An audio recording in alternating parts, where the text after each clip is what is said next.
about a heaven in Alberta, where they've got all hell for a basement. Yeah, I lost my way, but I hear tell about a heaven in Alberta,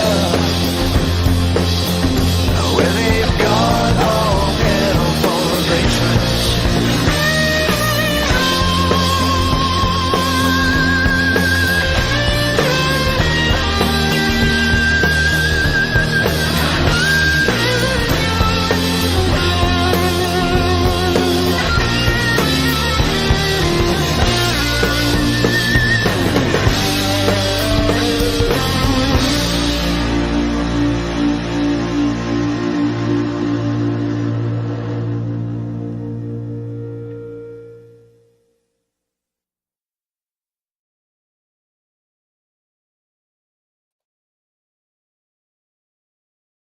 All right. Hi, everyone. Frankie here. New West Reset. Hello, howdy. Welcome.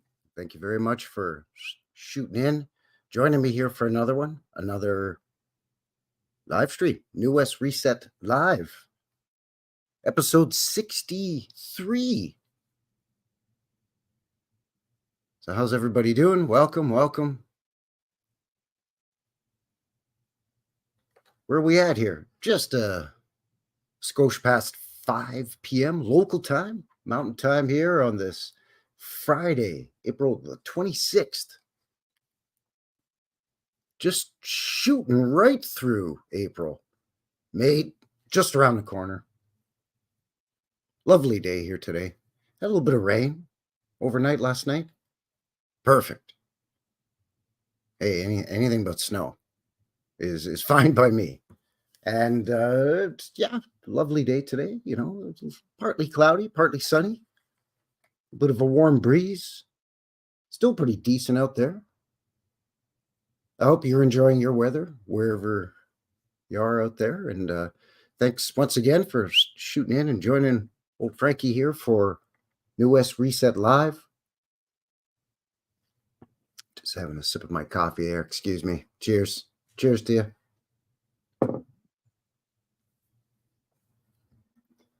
So tonight on the show, we got a great episode. Well, I mean, don't we always, but extra great? Sure, yeah, extra great. There we go. Buffalo stones, man-made lakes, and sunken secrets. Going to be looking at buffalo rubbing stones. It's yes, it's as stupid as it sounds.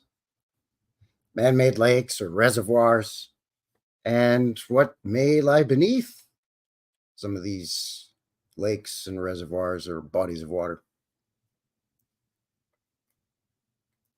So some of these shenanigans that we're going to be looking at for the show here this evening come courtesy of Terri Light.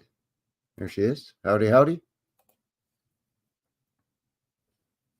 And kind of snuggled in nicely here with some local stuff with the Glenmore Reservoir and a funny story that has to do with that, which links to Heritage Park, which is right on the edge of the Glenmore Reservoir. And Heritage Park's a place that cousin Vinny and I went to last summer. There he is. And it's sort of like an amusement park / living museum with people that reenact time period of roughly 1900 Prairie Town. So you walk around, you look at the old saloon, the old hotel, the old blacksmith, the old bakery shop, whatever, right? And the people inside are, you know, doing stuff, and they sort of play in character, some more than others. Within that park, there was a display of a buffalo rubbing stone. Now, I lived here 44 years. He never heard of not in recent recollection, ever heard of a buffalo rubbing stone. So we got a kick out of that. And that brings us back around to some of what Terri found. So you see, it's like a circle. Everything's like a circle. But right now, instead of talking circles, I'm going to talk boxes. So if you're shooting in, say howdy in the box, in the chat. Let me know how you're doing, where you're shooting in from. As mentioned, Terry's here, and cousin Vinny. Good to see you. Thanks for joining. Title in the box. Jesse Nix is here as well. Howdy, howdy, howdy. Good to see you. Our friend Marit, hidden at plain sight. Excellent channel. Excellent friend of the channel. Hippie's here. Hippie Shake.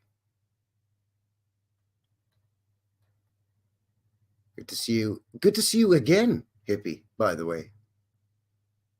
It would have been this morning for me, earlier today for Hippie, I believe.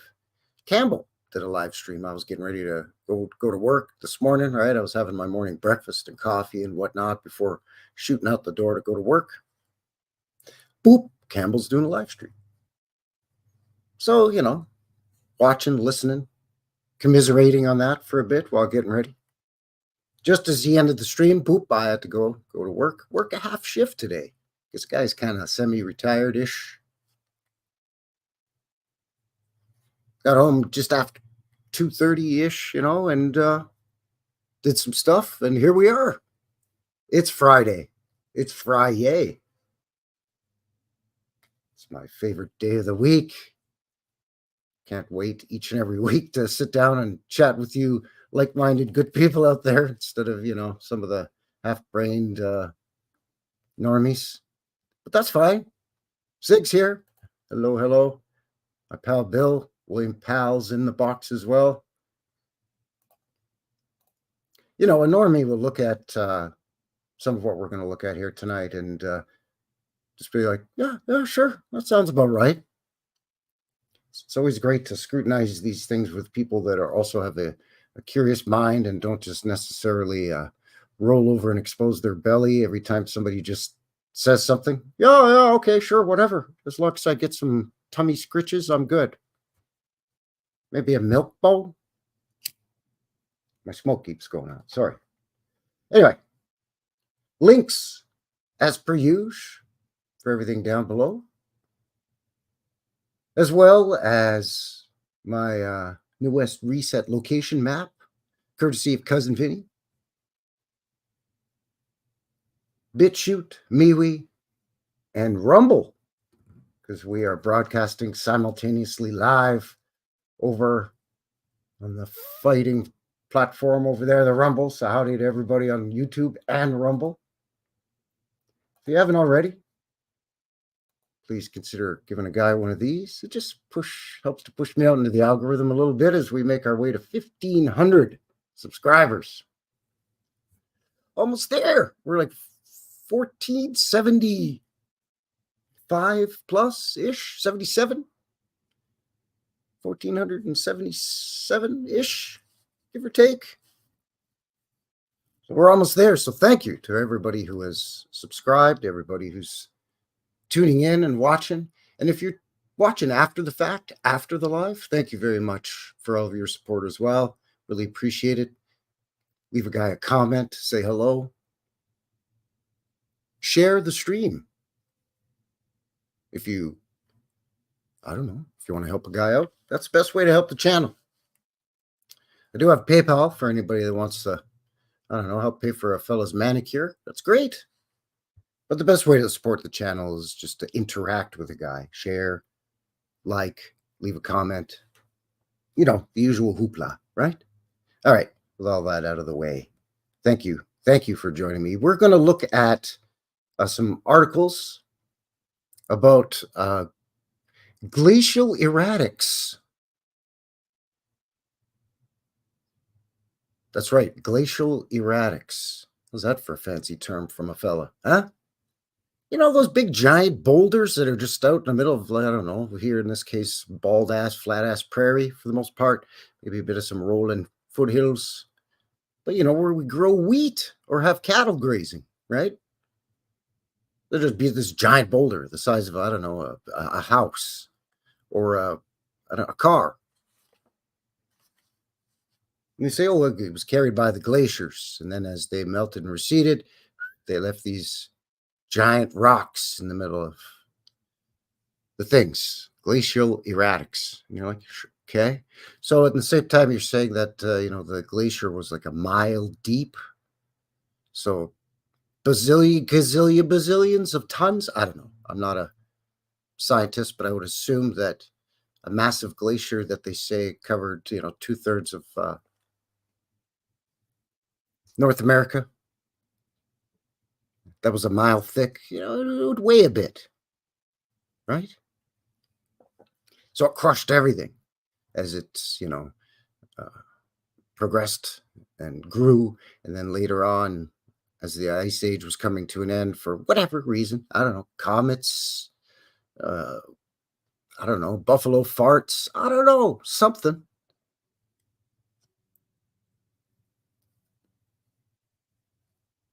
Glaciers recede and they leave these giant boulders. Why those boulders didn't get crushed by the glaciers, I don't know. You think if even if it was contained within a giant block of ice, that's a glacier. It was moving with the glacier. Just the pressures. The glacier is not going to move uniformly, right? It's frozen water. So it's ice crystals. We've all seen these beautiful ice crystal images. So while they are stable, they flex and move. So even as the glacier would appear to be moving as one mass, it's actually moving and on and within and around itself. So you think it would take a giant boulder and just grind it to a powder. But no, they just leave them scattered all over. And then, of course, the buffalo get itchy. So they come and they rub on them and scratch themselves. And it does all kinds of stuff. We'll get into it. As mentioned, links below for all of that. So thank you. Thank you for joining me. Headleyman BC is in the box. Thank you. Yes. Catching a guy live for Old World, Michigan, another old friend of the channel. Thanks for shooting in. Good to see you. Thank you for kicking off your weekend here with yours truly. Just a quarter past the hour here on this Friday, April 26th, 2024. It's Friday.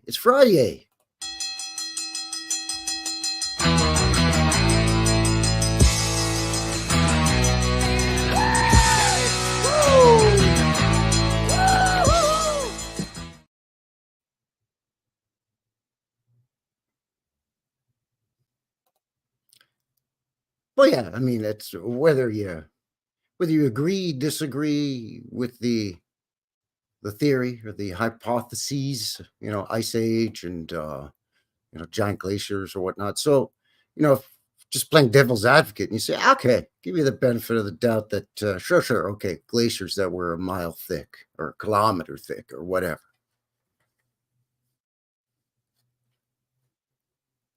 The lesser of the two measurements. Either way, it's going to weigh gajillions of tons, putting all this pressure on the Earth's crust, right? That's why you see parts of, when you look down on the goggle Earth or the goggle maps on the goggle machine, there you see what looks like scraping of the surface. They say, oh, that's the glaciers making the scrapings and all that, right? Except for where sometimes there was a corridor in the ice where people could migrate through, supposedly, but that's a whole other show. But either way, it's just like it flies in the face of, at the same time they're telling you of all these mass pressures, crushes everything. And that's why where there previously were glaciers or where there still glaciers exist today, the ground is just barren and scraped of everything. As the glaciers grow and then recede and grow and recede as the Earth goes through its cycles and whatnot. That same grinding effect, one would think, would, you wouldn't be able to see these glacial erratics peppered throughout the the prairies here in Canada, the American Midwest, right? The whole breadbasket of North America, the wheat and barley and corn belt and whatnot. Jabberoo Joe in the box. Howdy, howdy. Happy 75th anniversary of the British Commonwealth. Say what?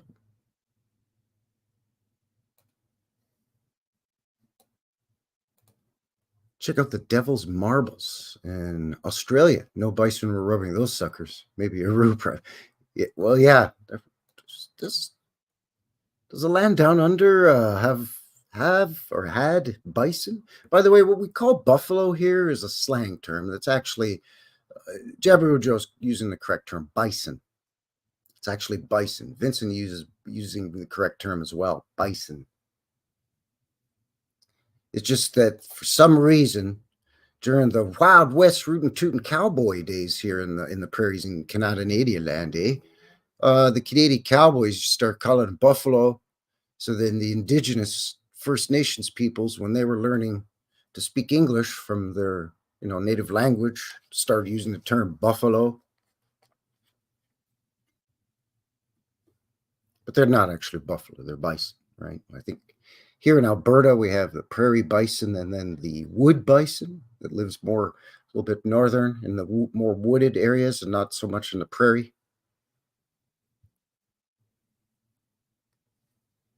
But yeah, we just call it buffalo. You'll see signs that say buffalo, you'll see signs that say bison.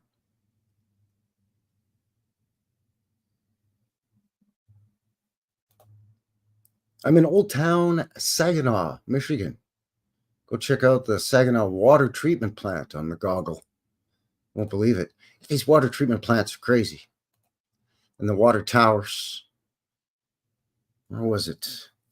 It was like a water tower and water pumping station that I looked at somewhere up here in Canada land there, eh, buddy? And I think I want to say it was somewhere out east. Halifax, maybe, or St. John's, Newfoundland, or something. But anyways, it didn't look like no water pumping station, treatment plant, water tower facility. Looked crazy.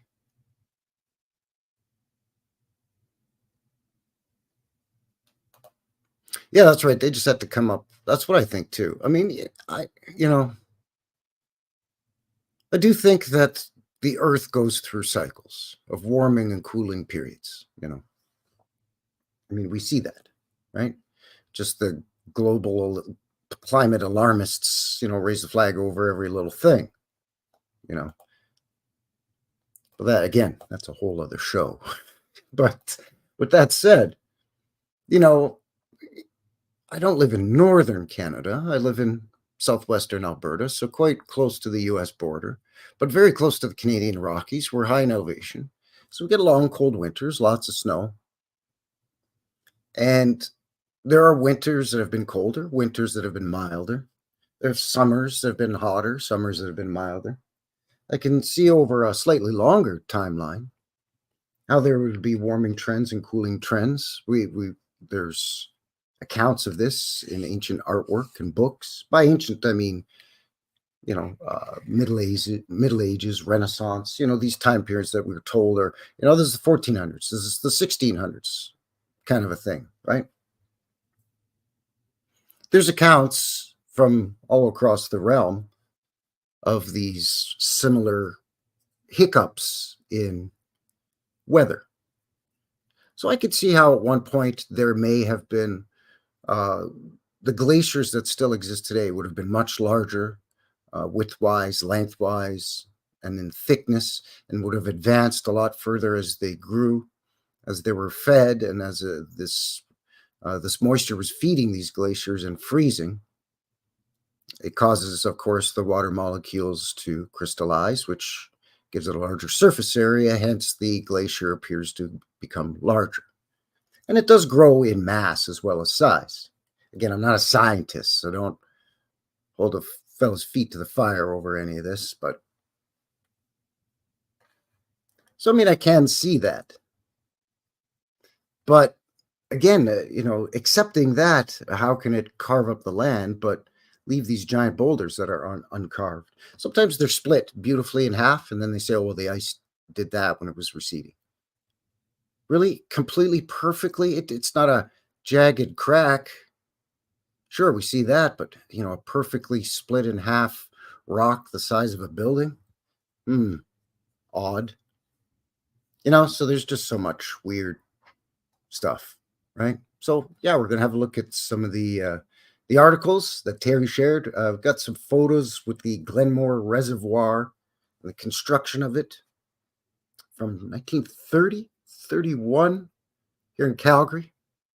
A crazy story that goes along with the Glenmore Reservoir that links up to the Buffalo Rubbing Stones, and as well the articles that Terri shared, which are in the links in the description below. Link to a lot of these buffalo stones as well. Al is here. Al Triano. Triano. Welcome. Howdy. Good to see you. Buongiorno. Buongiorno, Alfonso Triano. Come stai? Tutto va bene?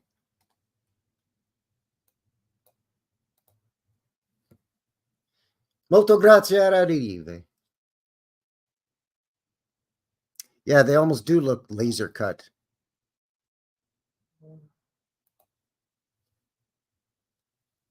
So once again, thanks for shooting in. We're going to kick things off here.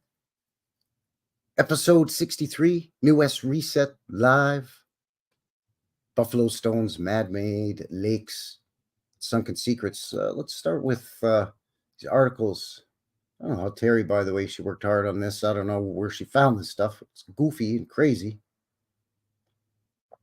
Let's start off with this one.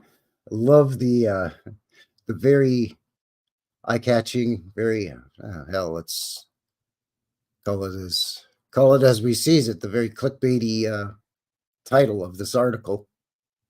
This is from Cree. Yes, that's right. Cree is in the Indigenous First Nations. The creeliteracy.org website.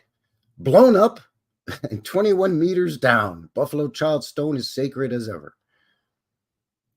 Blown up and 21 meters down. Wow. Wait, what? What are you talking about blown up? There it is there, and there's a guy standing next to it. How could it be bloated up? American from Jersey. Well, there you go. So, hey, how you doing over here, eh? Good to see you. I got a Jersey connection over here. They call me Frankie Fingers. So, I maybe you don't know, but I'm gonna tell you. We got a thing, a connection.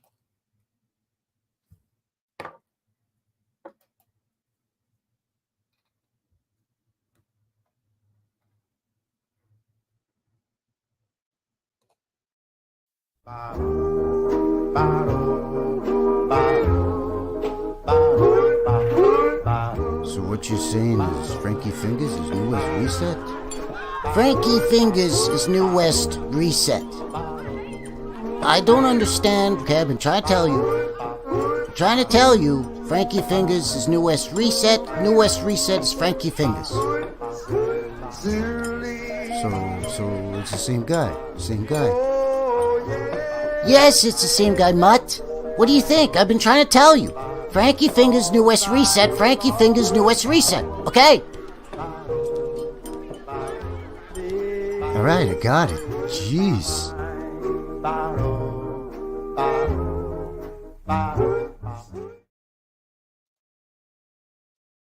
Yes, that's right. That's right.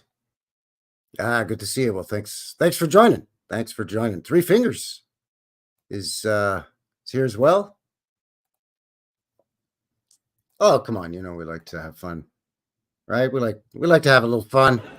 All right, we're having a good time, and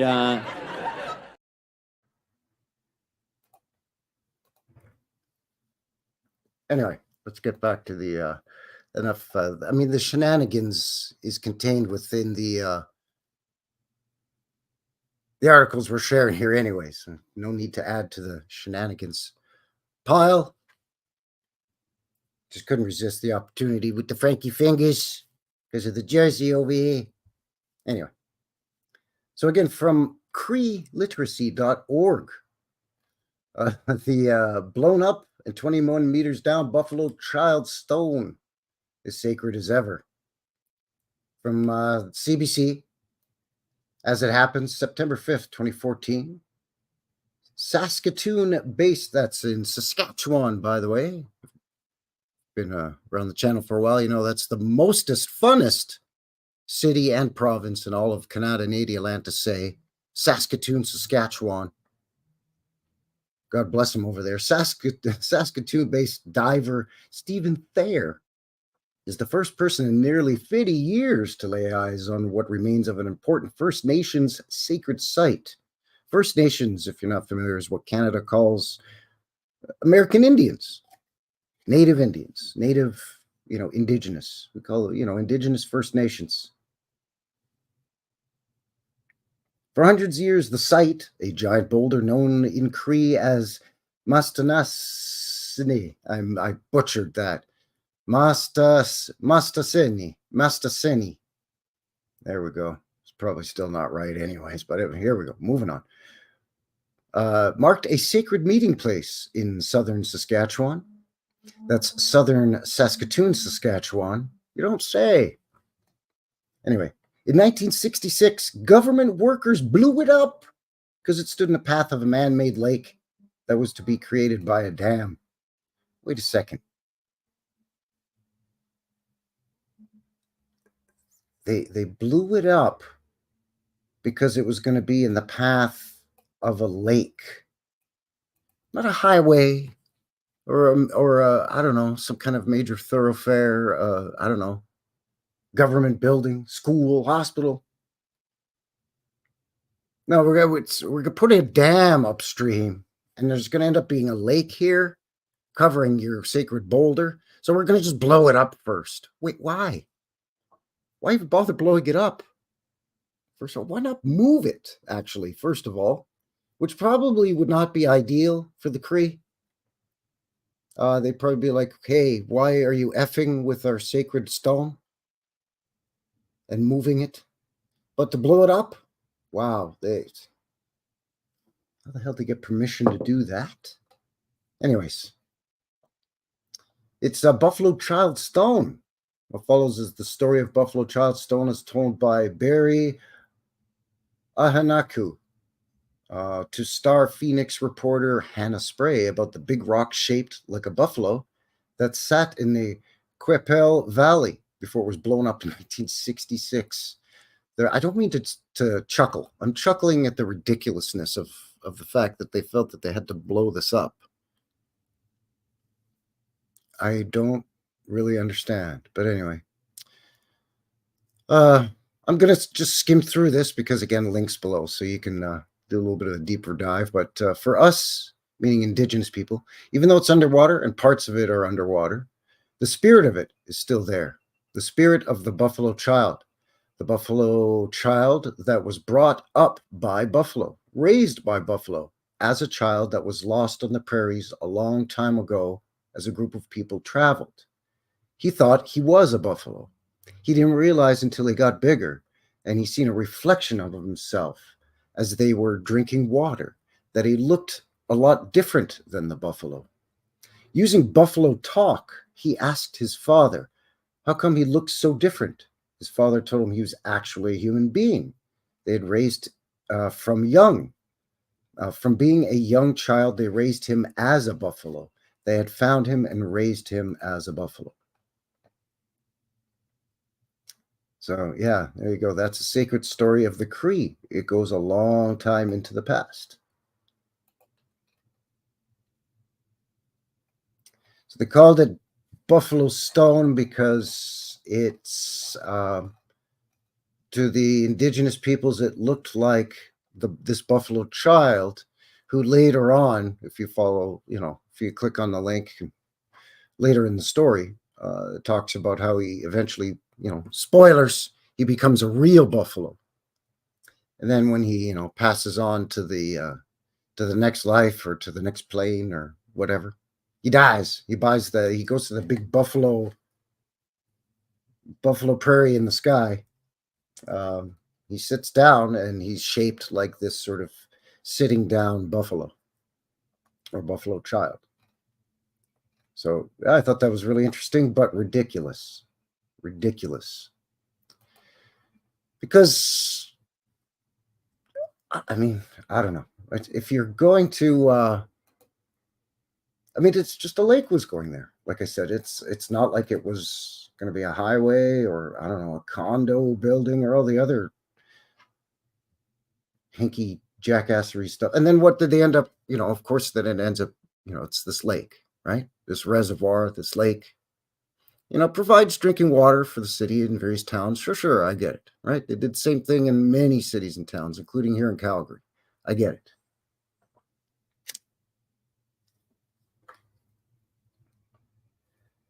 But basically, it's not only that land that's now lost, right? The land that's submerged under the reservoir from upstream being dammed up, but it's also the surrounding land is lost because they always put the surrounding land as provincial parks, nature preserves, wetlands preserves, that kind of thing, right? Because they don't want anything yucky getting too close to the reservoir because that's the drinking water supply.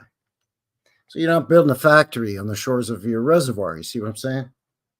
No, they'll just build on the banks of your rivers or the lake shores instead. Anyway, again, that's a whole other show. But a couple of other interesting articles that Terry shared. This one is from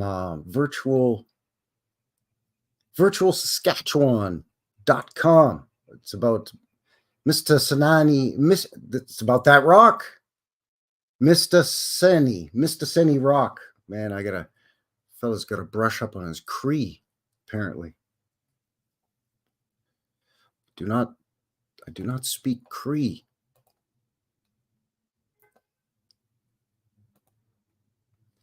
But here we go from Virtual SK or virtualsaskatchewan.com. This is that rock, Buffalo Child rock. So the rock had its beginning in the Ice Age. In that distant time, summer had forgotten huge sections of North America. Glaciers grew, tearing chunks of rock from the Earth's crust, embedding them in compressed ice. See right there, they're saying the ice is compressed. You'd think that compression would crush these rocks. Anyway, moving on. Massive sheets of ice, many kilometers thick. Oh, see, many, Vincent, many kilometers or kilometers, if you prefer, swept over Western Canada, carrying their burden of glacial rock. The land sank beneath the weight. See? Compression and weight. Thousands of years passed, and summer finally returned to the Northland. The ice sheet retreated. Its mountains of ice and snow melted. Huge rivers tore across the land, gouging out channels. You can still see these channels today. We call them coulees. Well, there you go. And valleys. We call the Qu'Appelle Valley the Saskatchewan River Valley. So melting glaciers gradually released their debris, gravel and stones, and boulders, plucked thousands of years earlier from the Canadian Shield, were scattered over the prairie. One large rock, as big as a small house, was set down on the gentle slope of a valley near the confluence of the Great and Swift River. So, yeah, there you go. So Glacier just dropped her down right there, guy. Later on, other tribes ventured into the plains, introducing new weapons, customs to the bison hunters, beliefs and languages, and technology shifted, blended, merged. But the big rock remained, and the people gathered there, worshipped there, wondered what it meant. Over the years, stories were told about it. The rock looked like a huge bison, and some believed that it embodied the spirit of the bison. People left offerings there when they came to pray. Other rocks in the area were gathered and laid in precise designs, which only their creators understood. Buffalo Rock, which there's buffalo rocks scattered all over the prairies in Canada. That's Manitoba, Saskatchewan, and Alberta. Purdy, Alberta, right here, where this fella is. So yeah, it's in a lot. It's not just in the Cree. There's a lot of actually indigenous nations that have these stories of buffalo rocks. I think there was another one here. Again, thanks to Terri Light in the box. Friend of the channel here. There she is. Do-si-do. Yeah, exactly. And thanks to Terry for sharing these links and digging this stuff up. But yeah, this was glacial erratics, because they do mention another rock. This one's a little more generalized in terms of talking more specifically about glacial erratics and not so much about any one rock in particular, but boat launch of the Elbow Marina on Lake Diefenbaker. There's an unobtrusive cairn commemorating, of all things, a rock. So there's a stack of rocks commemorating a rock. Before the Qua'Appelle and the South Saskatchewan rivers were dammed in the 60s to create the Diefenbaker Reservoir for nearby Coteau Creek hydroelectric plant. The rock was blown to smithereens. There it is with explosives. Okay, so this does have the rock. Here's another example of another rock. This one is a large glacial erratic located near Hepburn, Saskatchewan.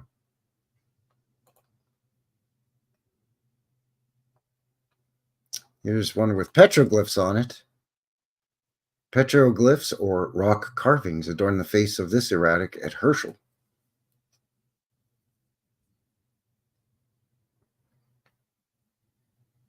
So the stories associated with a lot of these rocks, the first sightings by settlers and the offerings found, was the fact that we find archaeological remains around most of them that we've looked at. All of this suggests these big rocks were regarded as something very special, says Jones, some guy from some university. So yeah, sacred sites to the indigenous. So there was that glacier, and then as it receded, what a fantastic graphic! What a great GIF that is. That gives you an idea. So as the glacier grew from this, it pushed all kinds of rocks, carried all kinds of rocks, and then as it receded, it dropped them like rabbit poops all throughout the prairies. And I guess by extension in and around the Hudson's Bay, James Bay area and up into Nunavut. Are they finding glacial erratics up in Baffin Island?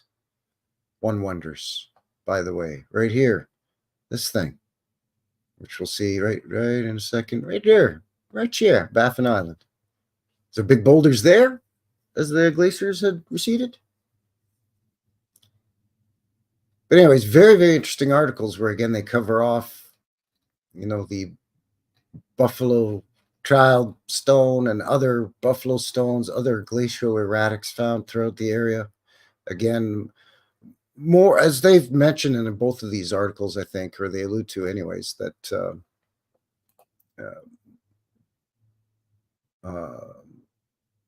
more than a few sites throughout the prairies. So again, Manitoba, Saskatchewan, and Alberta. There was something, oh yeah, this is the Lake Diefenbaker Reservoir. This is from the Wikipedia. Let's just have a look at this real quick too, see what that says, because that's always good for shits and giggles. Lake Diefenbaker is a reservoir and bifurcation lake. The heck's that mean? It occurs when a lake has outflows into two different drainage. It bifurcates. In other words, it halves itself by draining in two directions. Okay. In southern part of Canadian province of Saskatchewan, it was formed by the construction of Gardiner Dam and the Qua'Appelle Dam across the South Saskatchewan and Quapaw rivers. Construction began in 59 and the lake was filled in 67. The lake's 140 miles long, 500 miles of shoreline, maximum depth of 217 feet. The water levels regularly fluctuate 3 to 9 meters or 9 to 27 feet deep. All right.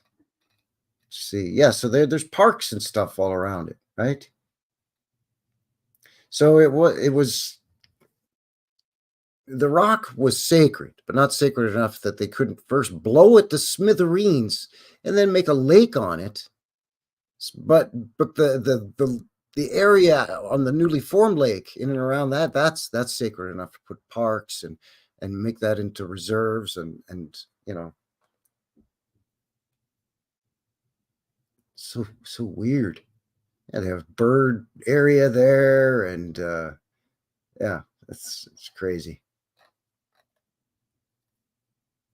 They don't really make mention though of the Buffalo Rock in here at all. Provides water for domestic irrigation, drinking, and industrial uses. An extensive aqueduct canal system was built from the Gardner Dam.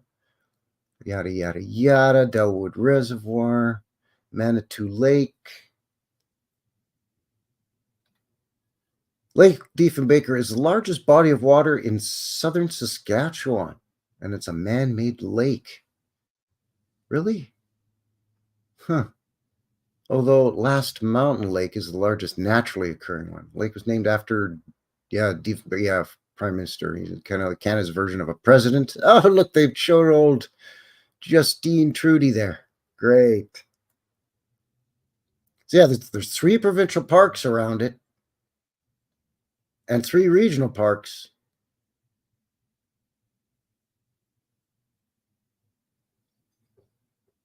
It's weird that you can go boating on your drinking water reservoir. It's kind of the same thing here with the Glenmore Reservoir here in Calgary. It's weird. We don't want you doing all the stuff in and around our drinking water, so we've blocked all this off and just made a natural area, which is nice. Don't get me wrong, it's great. But you could still put your filthy ass boat in the water. It's weird. Make stupid people famous is in the box. Couldn't imagine hell on earth right before the deluge. Tell me about it. Especially if you kind of were given some clues or hints. You knew what some of the warning signs would be, and some of the warning signs started to pan out, and you're noticing it, and other people around you are going, yeah, you're nuts. Darren N is here. We live inside a melted sphere. Could very well be an expanding sphere, maybe. Rothrods is in the box on the road again. Out in the woods, I reckon.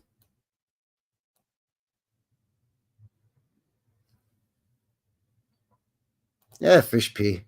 I mean, that'll get filtered out and run through all the processing plant and all that, but it just seems weird. We got to blow up this rock and get it the hell out of here, but and because we got to make room for this lake.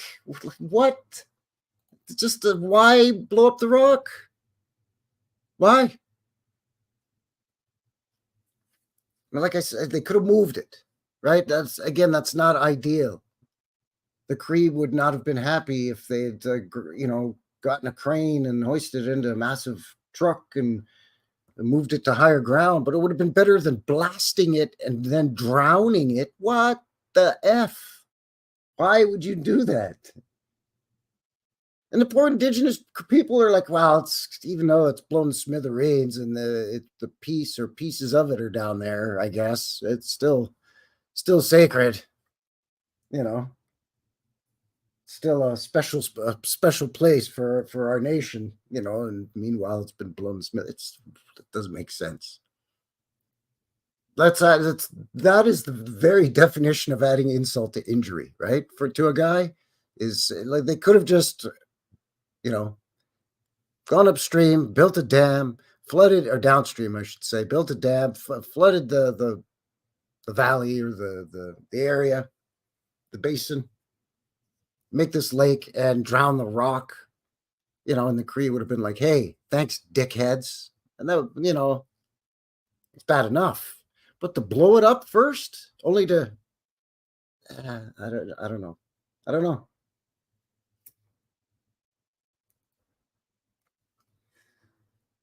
It's like shooting a guy and then throwing him out of an airplane without a parachute. He was going to, you're 40,000 feet up in an aeroplane and he doesn't have a chute. You pushed him out. You didn't need to shoot him first. Chances are the thump is going to end things for the fella. He'll be deleted from that. It's not the fall that kills you, it's the sudden stop, they say. I don't know. Just didn't make any sense to me. Didn't make any sense at all. Let's quickly look at the Glenmore Reservoir here in Calgary, just to give you an idea of locally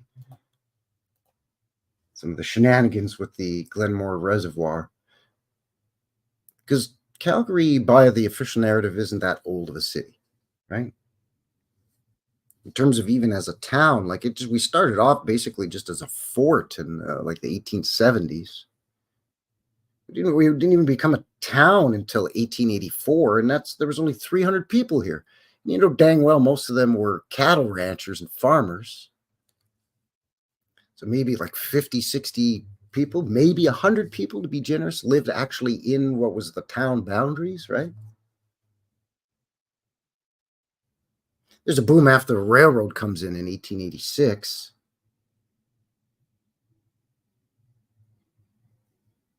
So by, the 1890s, late 1890s, there are 4,000 people in Calgary.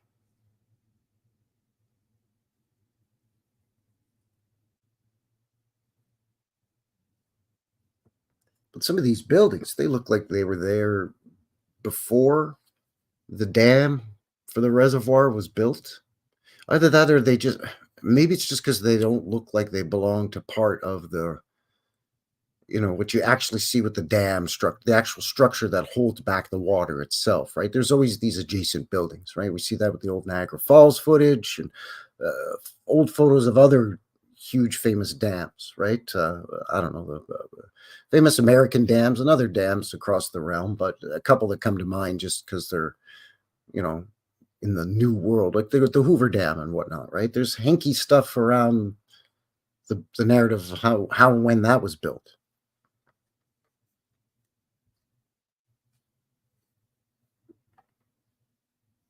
But yeah, let's quickly have a look at the Glenmore Reservoir, because it got its name from some guy who was an Irish cattle rancher that spoke Gaelic. I don't know. We're gonna look into this shenanigans. So again, on the Wikipedia, the Glenmore Reservoir here in Calgary. So it's a large reservoir on the Elbow River in the southwest quadrant of Calgary, Alberta. It's controlled by the Glenmore Dam, a concrete gravity dam on the Elbow River. The Glenmore Reservoir is primarily a primary source of drinking water in the city of Calgary, built in 1932, with the cost of 4 million Canadian doll hairs. The dam controls the downstream flow of the Elbow River, thus allowing the city to develop property near the river banks with less risk of flooding. Yeah, but it still floods all the time because they're knuckleheads. Anyway, history. The Glenmore Reservoir is located on land originally settled by Calgary pioneer Sam Livingston, who gave the area the name Glenmore, Gaelic for Big Valley. Not to be confused with Big Valley, which is northeast of Calgary. What? Various places with the same names? You're crazy.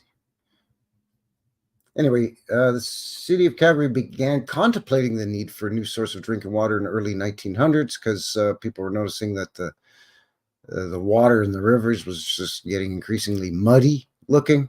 It wasn't that clean, clear mountain glacial runoff fed river water anymore. So the city would approve the dam, and then they go to the government, and then they kick off a bunch of indigenous Indians off their land by buying it for off of them for pennies on the dollar, $50 an acre. Well, meanwhile, other businesses were getting it for about $400 an acre, between 111 and 400 an acre for other landowners. But that's fine. That's fine. Hey, it's just the Indians. We'll just blow up their sacred rocks and take their land for pennies on the dollar, if they even get paid at all. It's fine. We gotta put a lake here, fellers. So skedaddle now.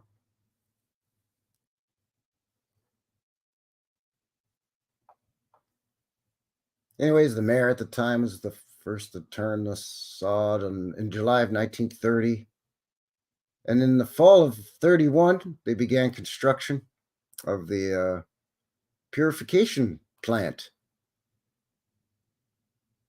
It was the largest infrastructure project undertaken by the city to date. First concrete was poured on October 13th, 1930.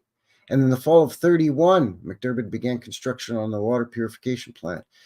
Let's see, is there an end date? The dam was completed and became operational January 1933. So from October 13th, 1930 to January 19th, 1933, the largest infrastructure project undertaken for the city to date.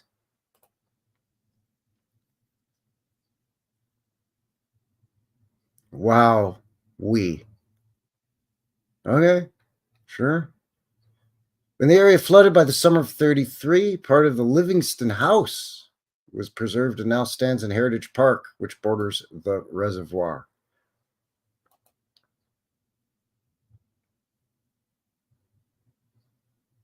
Yeah, that's right, because the land was originally settled by that Livingston guy.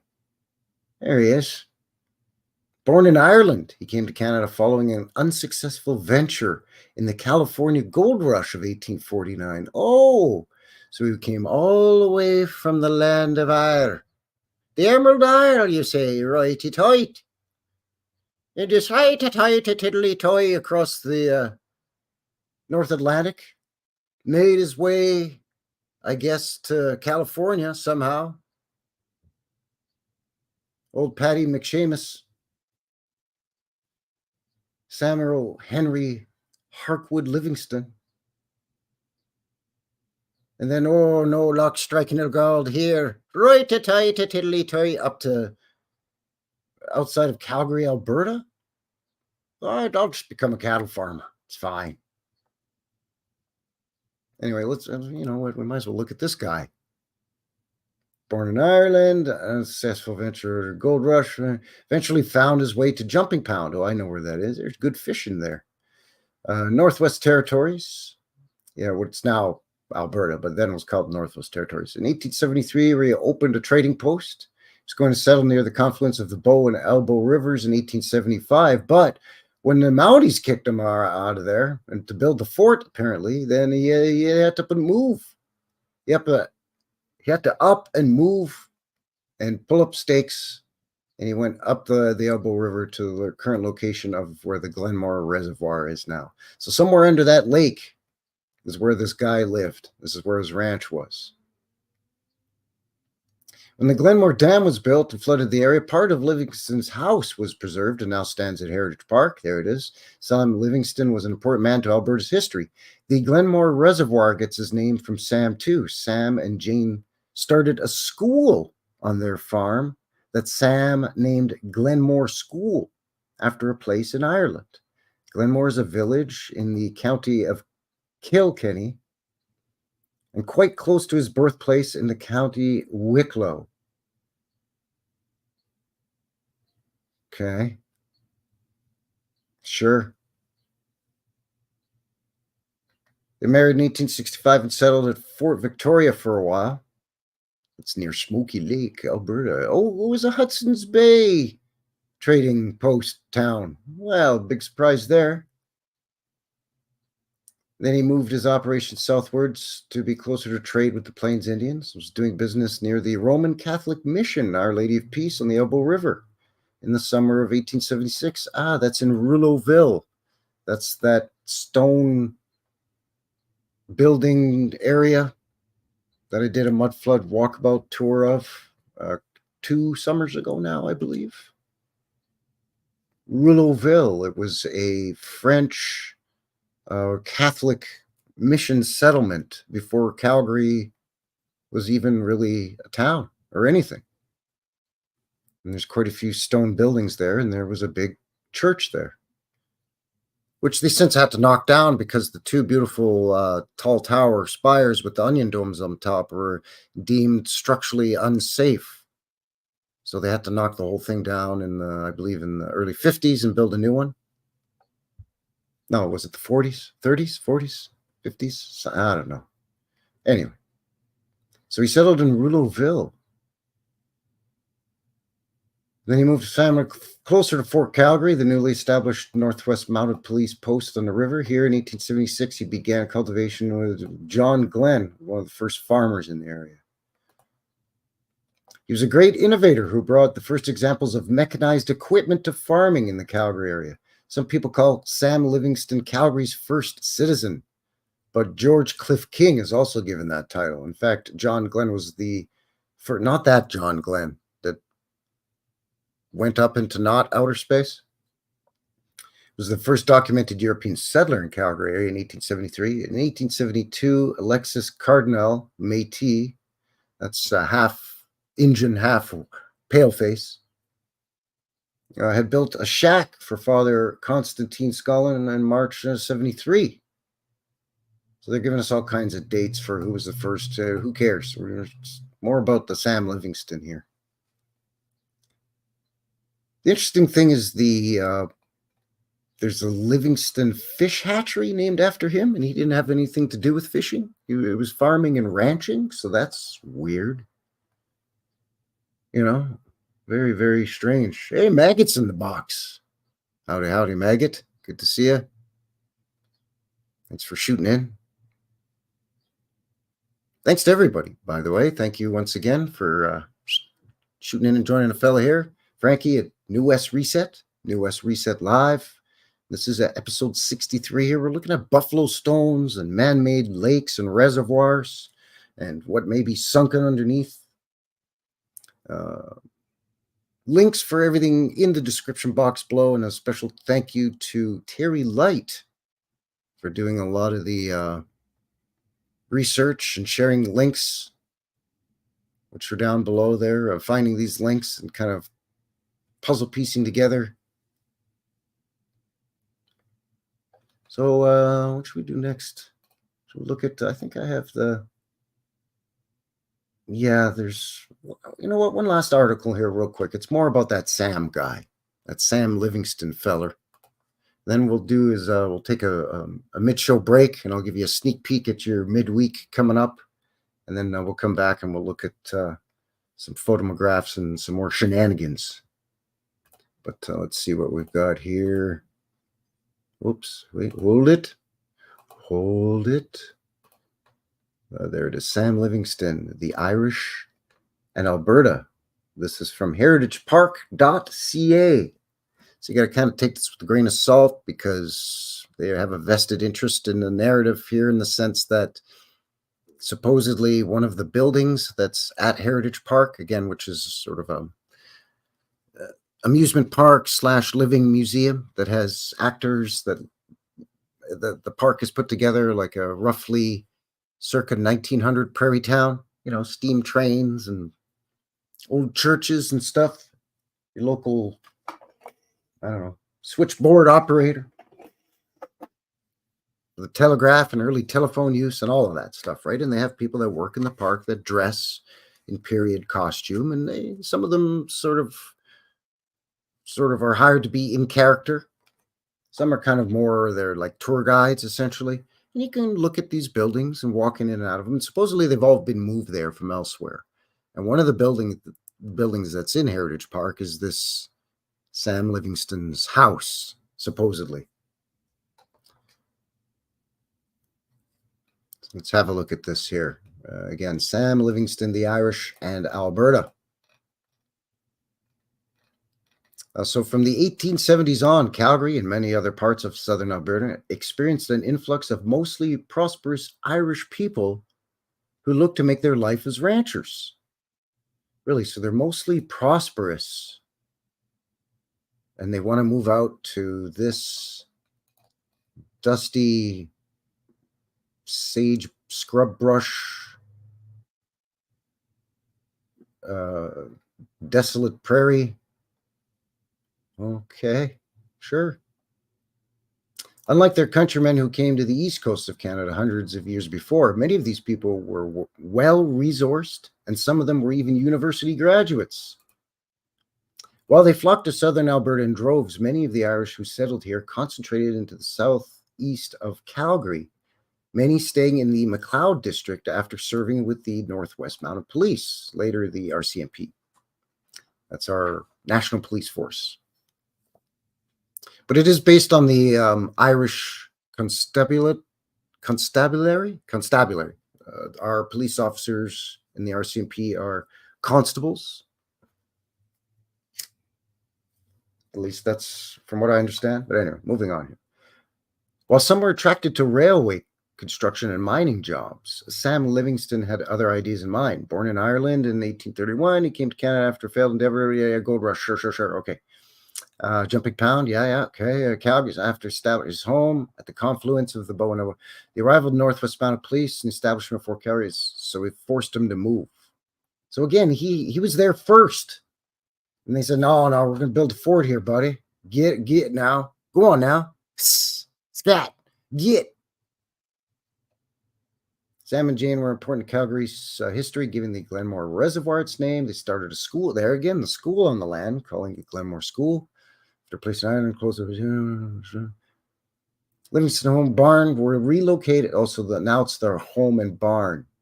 It was before it was part of their home. Now they're saying it's the home and the barn. It was relocated to Heritage Park, where it sits to this day in the settlement area of the village. Sam Livingston died in 1897, shortly after the birth of his 14th child. His funeral procession was 40 carriages long. And then, of course, an ad to visit Heritage Park. So this is the Glenmore Reservoir, this waterway area here. And this is the park. It's an old-timey town set up here. It's great. I quite enjoy it, actually. In fact, I'm going to post the link. If you'll bear with me here for a moment. I'll post the link in the box for that Heritage Park tour. Actually, you know what? I'm going to, no, belay that. Instead, we're going to take a break here. Mid-show break. I'll give you a sneak peek at your midweek. Vintage footage coming up this Wednesday. This is various street scene footage of Canadian cities, Montreal, Toronto, Vancouver, from the 1920s, set to a pretty good tune, eh? So if you got some headphones, plug them in, turn them up, and smoke them if you got them. And it's about 3.5 minutes long. And then when we come back, we'll have a look at some other stuff, some photographs, and we'll share some links and whatnot. All right? So, yep, be back in about 3.5.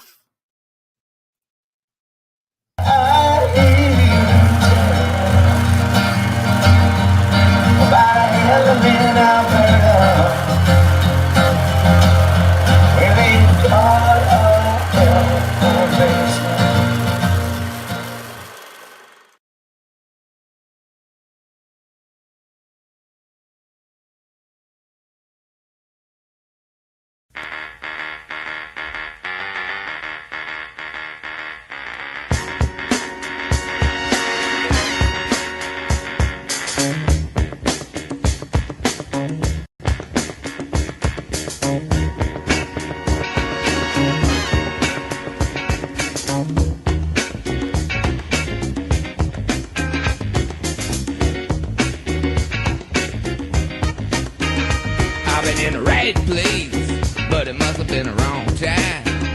I done said the right thing, but it must have used the wrong line. I've been on the right trail, but I must have used the wrong car. Head is in a bad place, and I wonder what's good for. I've been in the right place, but it must have been the wrong time. My head is in a bad place, but I'm having such a good time.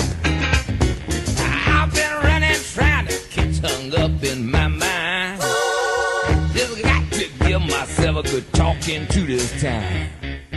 Just need a little brain salad surgery. I got to cue my insecurity. That I've been in the wrong place, but it must have been the right time. I've been in the right place, but it must have been the wrong song. I've been in the right vein, but it seems like a wrong on. Cause I've been in the right world, but it seems like a wrong.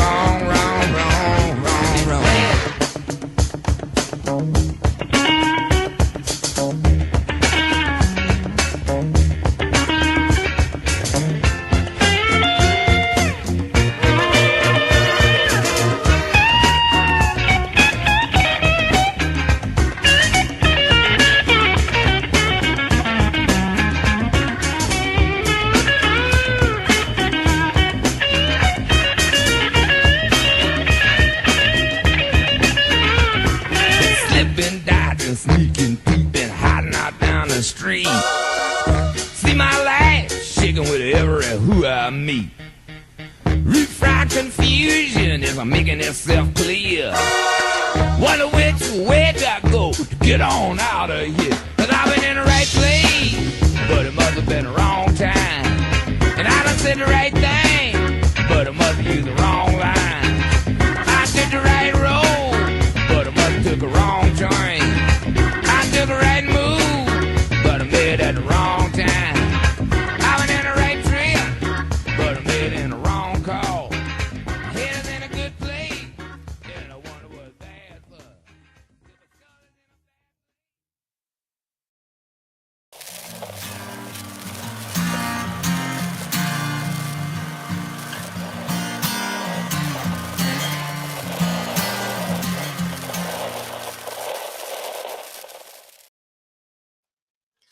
All right, and we are back. Welcome back, everybody.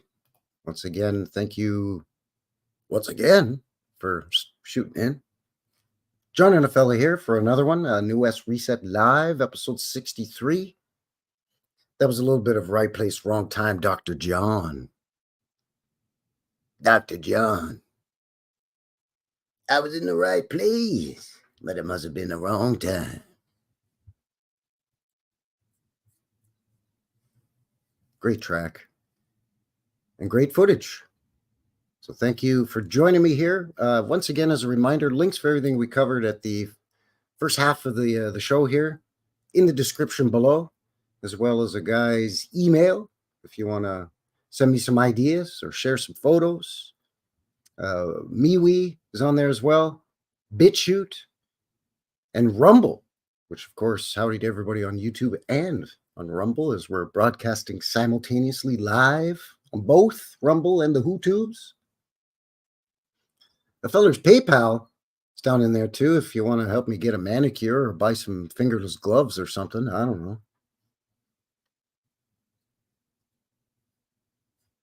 And a link to my location map. It's a Google map. You click the link. Takes you to this map with all my channel icons. You know, this here thing. You click on one of those, boop, a little window pops up, gives you a description, an address, and a video link. And you click on that, takes you right to the video. It's very cool. That's thanks to Cousin Vinny. So where are we at here? Just after 6 p.m. local time, mountain time, I should say, here in beautiful Calgary, in Purdy, Alberta, Canada land. Thanks for joining me here. Appreciate it as always. Thanks for kicking off your weekend. It's Friday, the 26th of April, the last Friday in April already. Wow. Wowee. So, yeah, happy Friday to you.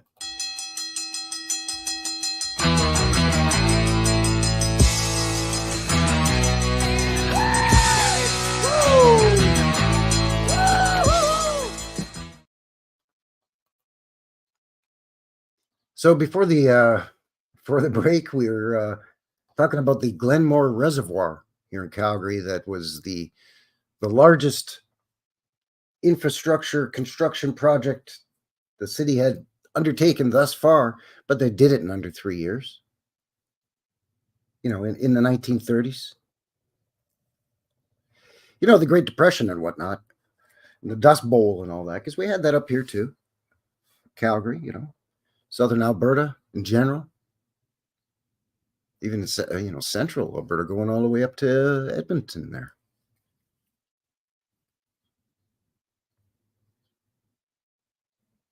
Oh, those are tough to find. There, he says, anyone got any red bricks? Just need some red bricks. You seen any? No, I haven't seen hundreds of billions with a B red bricks. And you could be well, you are right about that. We're living in the next in the series of resets. I think has been many resets of different types and different levels of severity, shall we say. Anyway, let's see what we've got here for got some pictures. Got a folder that's going here for the Glenmore Reservoir. They're old construction photos. Again, this is between 1931 and 33. Is that what it was? Something like that. Less than 3 years, anyway. So let's see here what we've got. There we go. This is from the Glenbow Museum here in Calgary. It's from their archives, August 7th, 1930. So, I mean, they do list, and then I think in the Wikipedia, they also listed who the construction contractors and engineer designer fellers was. So it was a Canadian company, I believe. Gore, Naismith, and Story. Story, you say? Huh. Okay. With Bennett, I think. Bennett and White Construction Company Limited. Okay.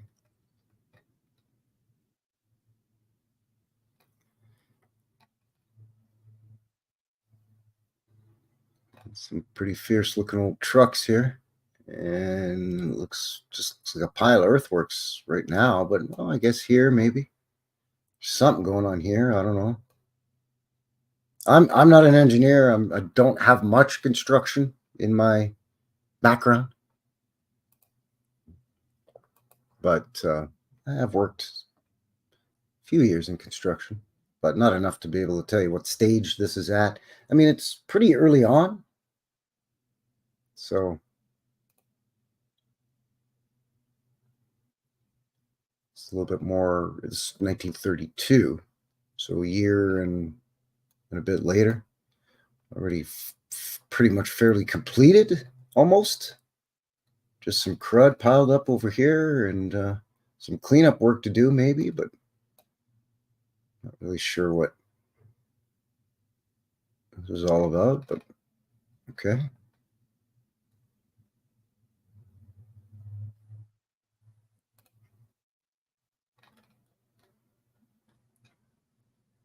August 7th, 1931, looks like.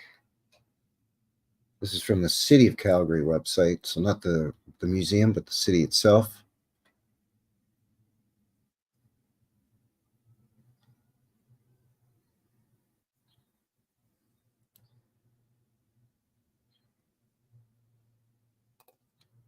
Wikipedia, I love it. I used to call it Shitopedia, but I'm stealing it. Oh, steal away.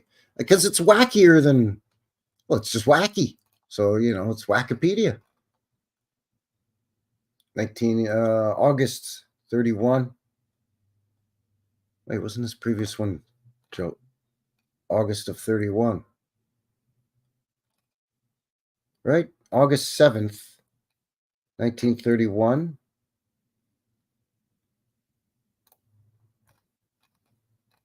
And this is August 3rd, 1931, but it's further along. Okay, that's terrific. No date on this one. But we've just found out that, well, that doesn't matter, worth a pinch of duck shit. So this is the building that I'm talking about.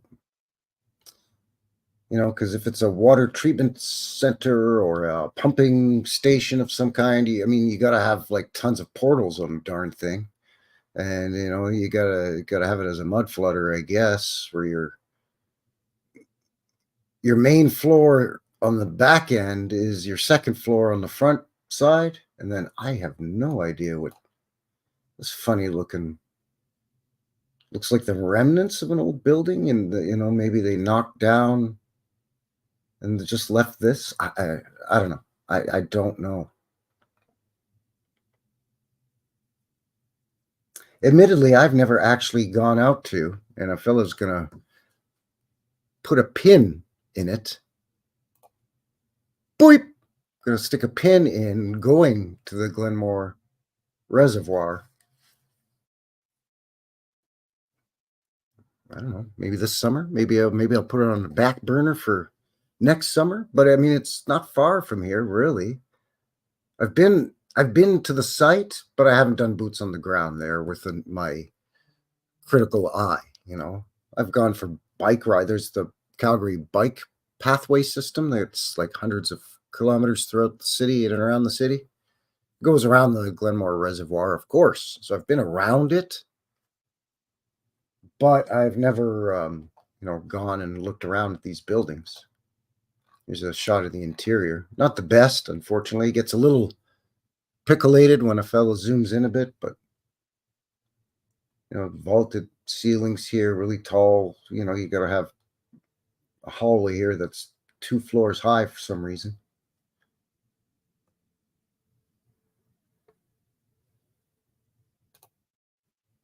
So it still stands today. As you can see, it just sticks out like a sore thumb. Got a, I don't know what that is. Sailboat or something. It's probably got a Union Jack flag on it. Maybe Alberta flag. No, I wouldn't have Alberta flag. Well, 1930.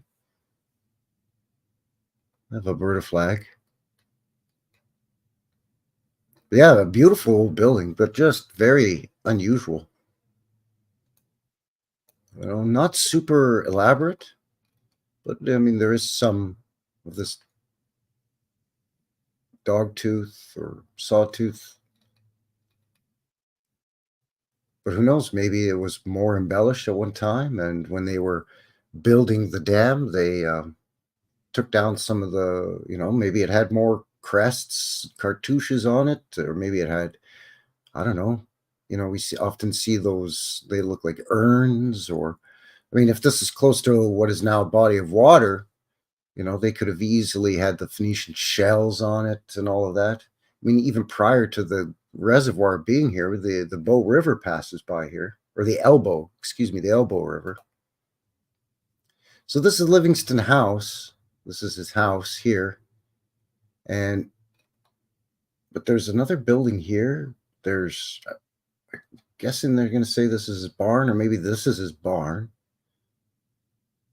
But then there's a bunch of buildings back here too. And it looks like they had electric here or power here. Maybe.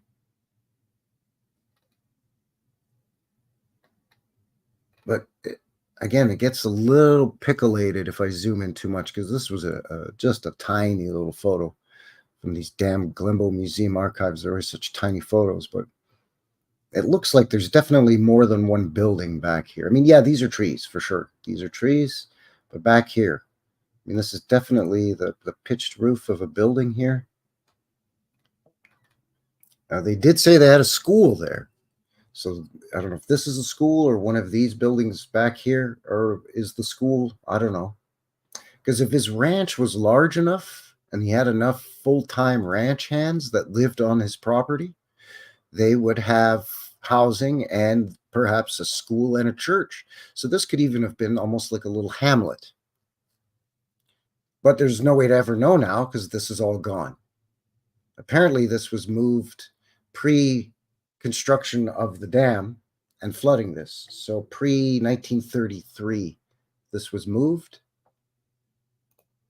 But the weird thing is, this is a photo from 1958.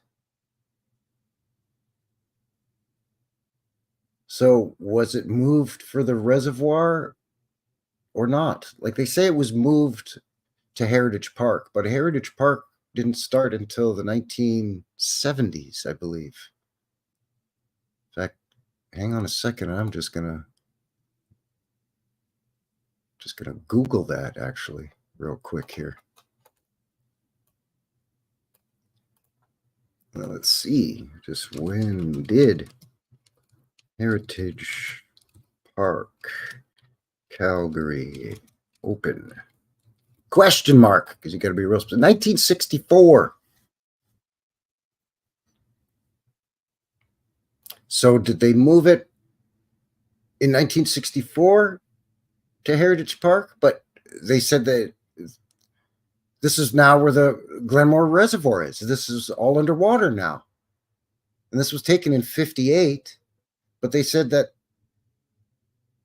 So you see what I'm saying? Was it moved twice? Did they move it here and then later did they move it to Heritage Park? So maybe it's something that's flying over a guy's head.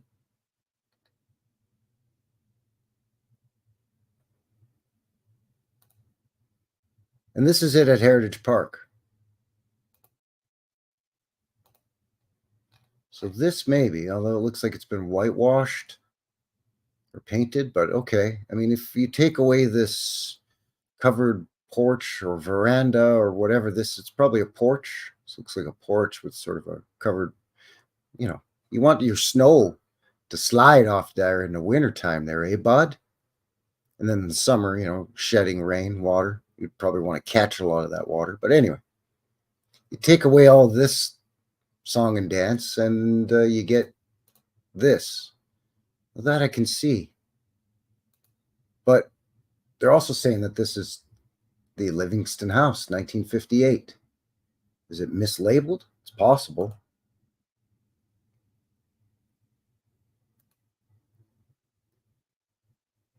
I mean, that's definitely a 50s car here.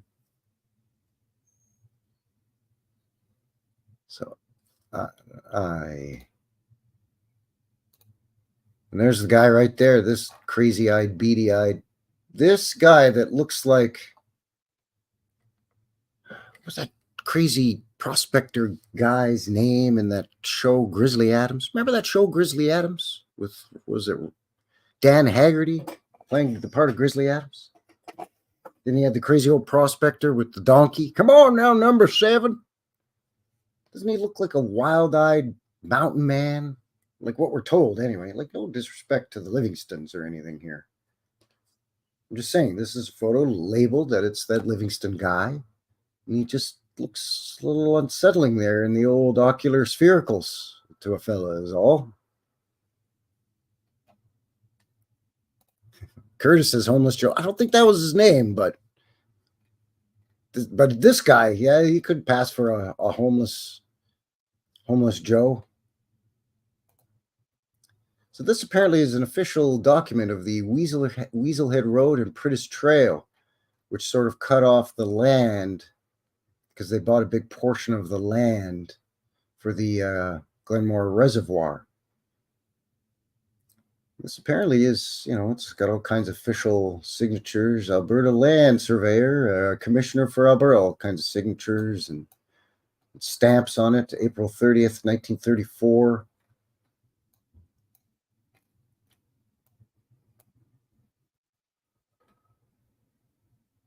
So it's a copy that was prepared in 1990.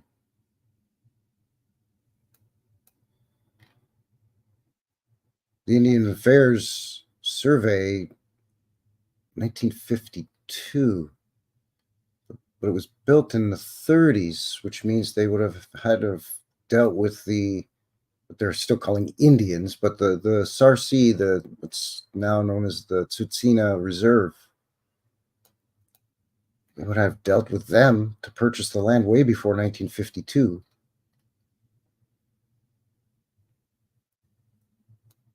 But it's a plan showing City of Calgary Glenmore Reservoir land in the Sarcee Indian Reserve.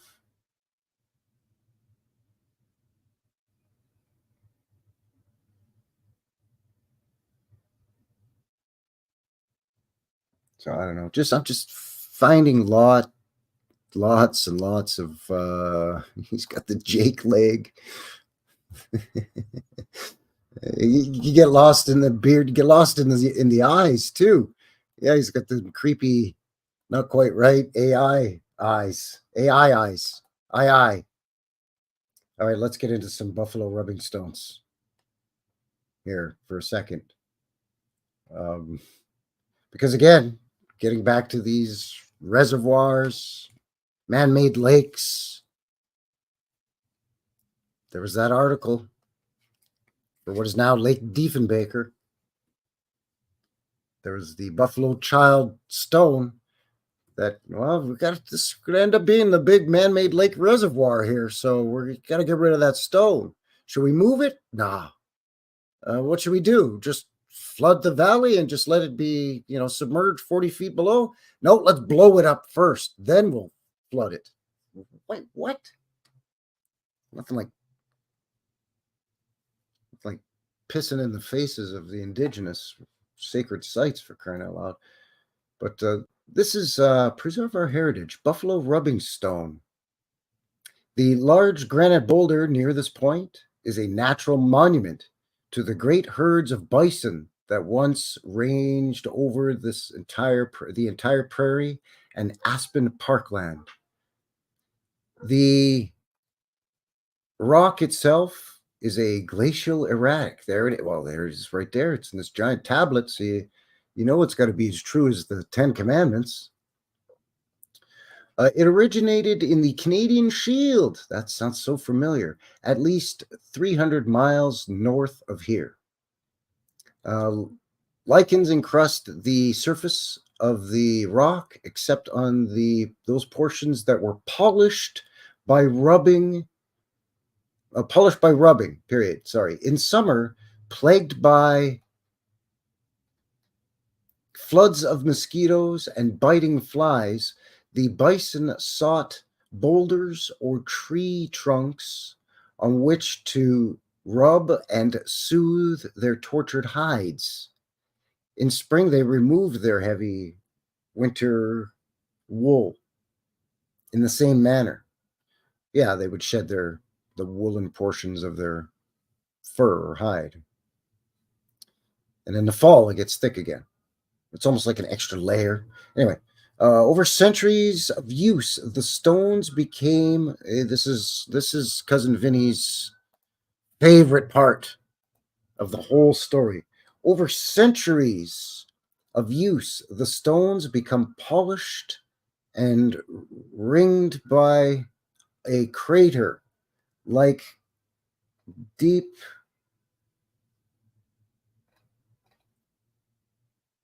like depressions after the bison.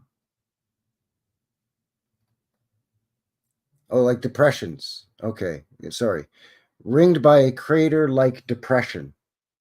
So a ring around the rubbing stone from where the bison, as they're rubbing, they're walking around and around it and creating a ring-like crater around, or a sunken path, I guess, around the base of the buffalo rubbing stone.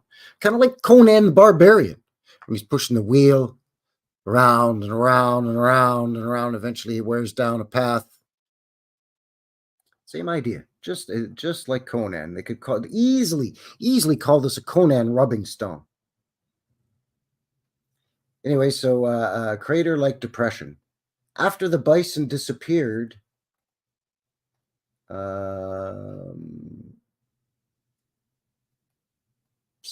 cattle continued to use many of the stones in the same manner or purpose, kind of a thing. Okay, and this is from the Department of Saskatchewan Highways or something. It's Saskatchewan here, so So yeah, there you go. That's the Saskatchewan coat of arms right there, with some kind of creature with 3 sheaths of wheat or bundles of wheat, and then I don't know, some kind of prairie flower. I guess this is supposed to be a lion with 2 tails. Yeah, sure. Yeah, the 2-tailed lion, of course. Of course, the 2-tailed lion, because that has everything to do with wheat in Canada and bison and buffalo. See, notice here it says buffalo here, but they kept using bison, bison, bison. Oh, you know what? You're kind of half joking, half serious, I know, but yeah, you go to any touristy area in Canada land, especially out here. Again, I would imagine Saskatchewan and Manitoba are much the same. Like any touristy place that has a gift shop, like here it would be, let's say in Banff, right, in the mountain parks. Yeah, you go to gift shops where you can buy T-shirts. I heart Canada, but the heart's shaped like a maple leaf. Oh, so cute. And yeah, you can buy plushy beaver, plushes of, hey, watch it now. But yes, plush beaver, the animal, the mammal, the buck-toothed beaver. Anyway, and moose, and of course, bison or buffalo. Mr. Beast fan in the box. Hello, hello. Good to see you. So yeah, there's your prehistoric buffalo rubbing stone. This one's donated by Halmer Vist and R. Annis from Motorcycle Mojo, whatever that is. I guess this is a magazine or website, online magazine. I don't know. This apparently is I don't know if these people donated the sign or the stone. But some buffalo rubbing stones, again, the size of houses or cars, and some smaller. You know, some the size of, I don't know, like a monolithic stone, like this would be maybe the size of the pyramids of Giza size stone. And some still smaller. The one at Heritage Park is maybe half the size. See where somebody's cut this in half or into thirds? So this 1/3 here, it's about that size.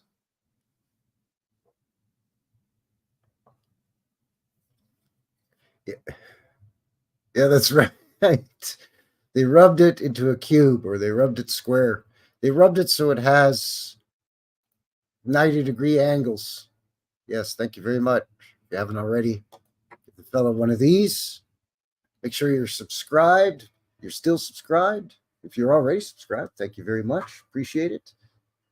18 of you watching between here and Rumble, so thank you very much. Share the stream if you think somebody might be interested. I don't know, shoot them an email or hit them up on some other social media platform. Say, hey, look what this Frankie guy's doing over here with the buffalo rubbing stones. Oh, there's a train. Did you hear that? It was a beauty. I think that's what I had for photos. Let me just double check. I do have some video, though. Photos. Glenmore Reservoir. Yeah, we looked at those. Yeah, okay. I mean, I don't, you know, it's just seems strange to me, this whole, the buffalo. I mean, okay, yeah, the buffalo getting itchy, that I get, right? Like if you've ever been fishing, or if you're a camper or an outdoorsy person at all of any kind, and you're stationary for some period of time, right? You're standing on the shore fishing, or I don't know, you're chopping firewood to build a fire at the campsite or whatever, right? Like if you're whipping by on your bike or skateboarding or, I don't know, surfing or whatever you like to do, mosquitoes aren't much of an issue. But if you're standing there fishing or you're more stationary for any period of time, the mosquitoes just drive you bonkers. And Manitoba and Saskatchewan are famous for their mosquitoes. It's just so bad. So bad. Alberta's pretty dry, especially southern Alberta. Manitoba has a few more lakes and rivers, and even Saskatchewan has a few more than Alberta does. So I guess with the humidity and the moisture, the mosquitoes just get huge, and they're just they just swarm you by the millions, right? And they literally, you're like, I feel like they're eating me alive. No, they're literally eating you alive. So I could see how that would drive the bison nuts. It drives cattle nuts. It drives deer, moose, elk. It'll drive your dog nuts. I totally get it.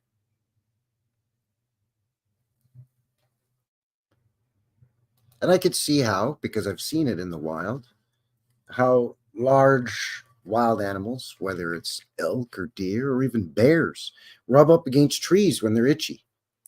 You know, for sure. I mean, hell, your cat will do it. You know, your dog will do it. It is.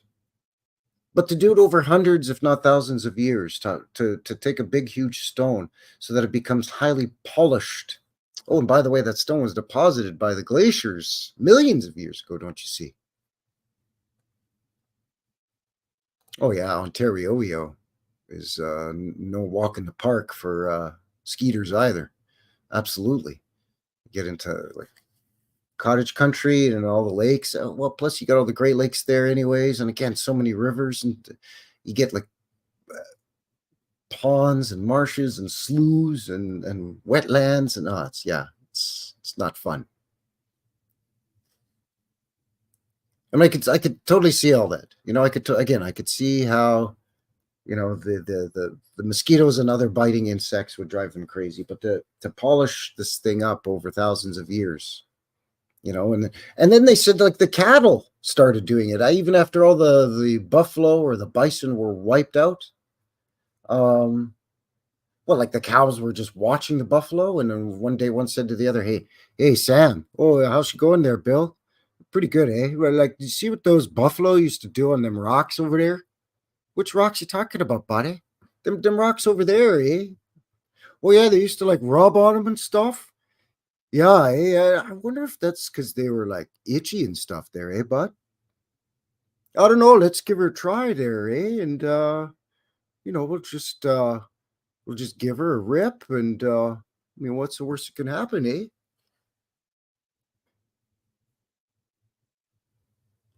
Like, I don't know. I mean, cows aren't super smart, but they're not super dumb. I mean, I guess they could learn by watching the buffalo. I don't know. Very strange. Very, very strange indeed. Anyway, I've got some video footage here of this is from Heritage Park, actually. I did manage to grab some video in preparation for tonight's stream.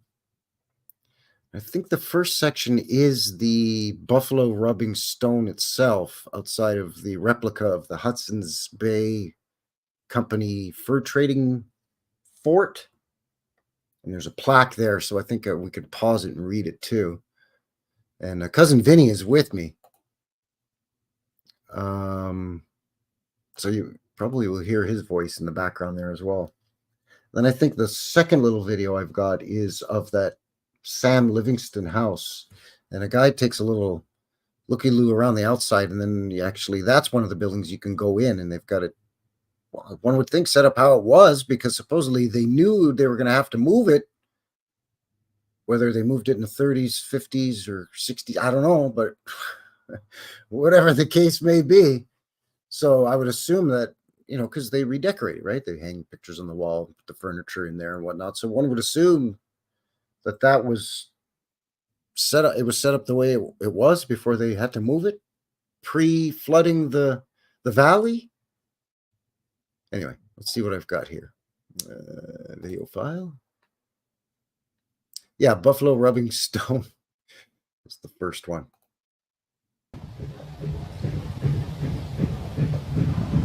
What's this? Buffalo rubbing stone. All right. Oh, that's going to be tough to read. You know what? Dang, I should have. It's going to be a tough one to read there, folks. This one came from near Strathmore, Alberta. These rocks are part of the larger foothills erratic train.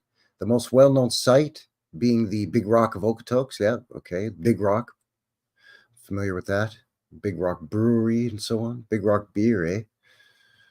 These glacial erratics, there it is, were used by vast herds of American bison or buffalo who would rub against the boulders to remove their heavy winter coats and ease itching. Over generations of bison rubbing, the rock became smooth and the bison's hooves carved grooves into the earth surrounding the stones. The presence of millions of buffalo on the plains physically changed the landscape and shaped the communities and cultures who call this place home. In Treaty 7, each indigenous nation has their own term for buffalo. The Niitsitapi Blackfoot call them Ini. The Iarhe Nakota Stony term is Tataga. Ah, there he is, where you get the Kevin Costner, Tatanka. And the Tsutsina Ganaha Sarsi word is Shaniti. I'm butchering all of those. My apologies in advance to all my First Nations friends and watchers and viewers and listeners. A guy tried. Buffalo were extremely important to many indigenous communities because they provided sustenance, shelter, and spiritual significance, except for when you blow up the rocks and then flood them. By the late 1870s, bison were hunted to near extinction by European newcomers for the purposes of capitalistic ventures and to clear the land of both buffalo and indigenous peoples. So yeah, there you go. That's fun. By the way, in the video, you can also hear the old steam train chugging by, and maybe even hear the whistle blow. I'm not sure. That's what they're saying this is. So there it is, that little pipsqueak stone. It doesn't even look that highly polished either, by the way. Maybe they scuffed it up when they were moving it from Strathmore. Buffalo rubbing stone.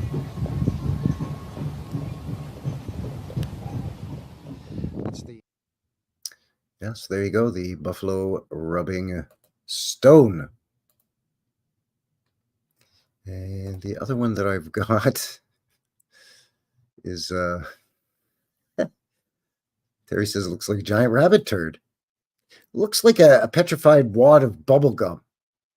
Hey, Morgan, I didn't see a sneak in there. Morgan, Isabella Live 2.0. Welcome. Be saying, Darren, I'm in Pembrokeshire right now on the coast National Park. That's right, Pembrokeshire, Tington, Shire, Ting, Ton, Shire. Everything's Shire over there. Where were we here? Oh yeah, video file, the Livingston House.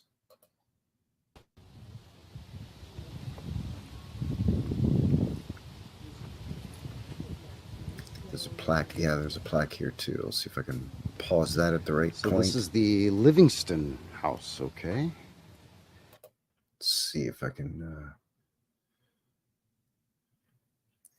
grab that and have a peekaboo at one of Calgary's most colorful settlers. Sam Livingston became a champion of settlers' rights and a tireless promoter of agriculture in southern Alberta. At age 16, he left Ireland for America. After a stint in the California Gold Rush, Sam moved to the Northwest Territories, where he spent over 2 decades working as a prospector, trapper, trader, freighter, and buffalo hunter. I'll get more info on this plastic plaque than we did on the whole Wikipedia page. Anyway, in 1864, Sam married Jane Hannah, Victoria Settlement. They began a homestead in Alberta around 1876. As a Métis woman, Jane's knowledge of they didn't even mention that his wife is Métis, meaning half Indigenous and half European, most likely French Canadian, or French European maybe. Jane's knowledge of agriculture, the region, and its environment was essential to the Livingston's success. In 1885, she used her Métis scrip to purchase part of the land their farm sat on, some of which became Heritage Park. Oh, so even where the Heritage Park is, some of that was their land too. Okay, that's new. In an area where farming was frowned upon by ranchers, the Livingstons became known for their impressive yields of grain, crops, huge vegetables, and excellent beef. Yeah, they didn't want good cattle grazing land to be used up by farming, produce and grains and whatnot. An innovative farmer, Sam imported farm equipment, dug irrigation ditches, and tried to grow fruit trees. Jane was very hospitable and helped many women with their transition to life on the prairies. It was said the latch string was always out on their door. Okay, so there you go. So they were kind of a big deal around here, apparently. So, yeah, that's there's a little bit of information there that they just don't normally you don't hear about it. Like, again, even the Wikipedia sources didn't give us quite that much information. Enlightened for Truth is in the box. Hello, good to see you. Howdy. Dang, I missed it. You know what? You didn't miss it. We're still live. Still good to see you. Thank you very much for shooting in, joining a guy. It was always a pleasure. See, let's keep going here with the vidya. So a settler from Calgary, Sam Livingston. But 1883 is the date on that crest on here, and then there's the old barn back there. So I guess they didn't move the school. Now, this isn't in its original spot. Obviously, it's been moved here. All of the buildings that are in this park apparently have been moved here from other locations. Or were they? Now that we know that part of Heritage Park was part of the Livingston's homestead land, and they had more than just the house and the barn on their land. They had at least one other building plus a school. We saw from between photographs and other sources, there are other links here, that there was more than just the house and the barn. And when Vincent and I were at Heritage Park, I was sort of speculating that perhaps one of the reasons why they built the park, of all the places in the city that they could have put this amusement park, interpretive tourists, old-timey, old Wild West town thing, of all the places to put it, why here? And I speculated that perhaps it's because some of these buildings weren't moved here, that they were had always been there, and they used that as an excuse to build a park around, a historic park around it.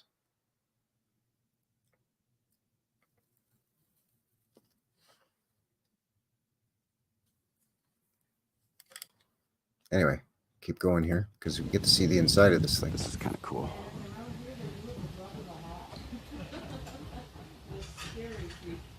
Let's head inside here. Of course, you got to have your Hudson's Bay Company Bay blanket.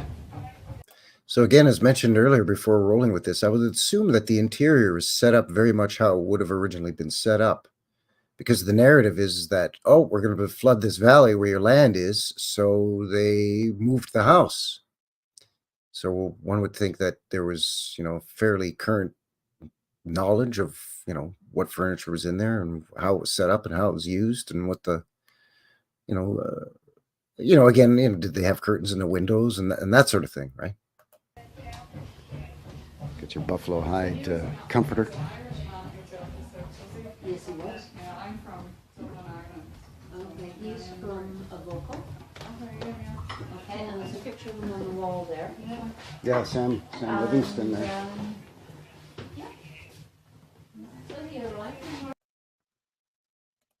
And Terry's asking if they made the move twice. Well, kind of, sort of, right? Because initially they settled at the confluence of the Bow and the Elbow rivers, which is where Fort Calgary is, the RCMP fort, well, formerly the Northwest Mounted Police Fort, which to this day is there. So yeah, apparently when the Mounties came along, they said, beat it, because we're going to make our fort here, get lost. So they had to move. Now, that's not to say that this house was moved twice, just that they as a couple Mr. and Mrs. Livingston had to move their homestead twice. So maybe their initial settlement, where the fort is now, maybe that was more of a temporary housing. Maybe it was, I don't know, maybe it was one of those sod houses. Those were often built in the prairies. I'm not sure, but they did move twice.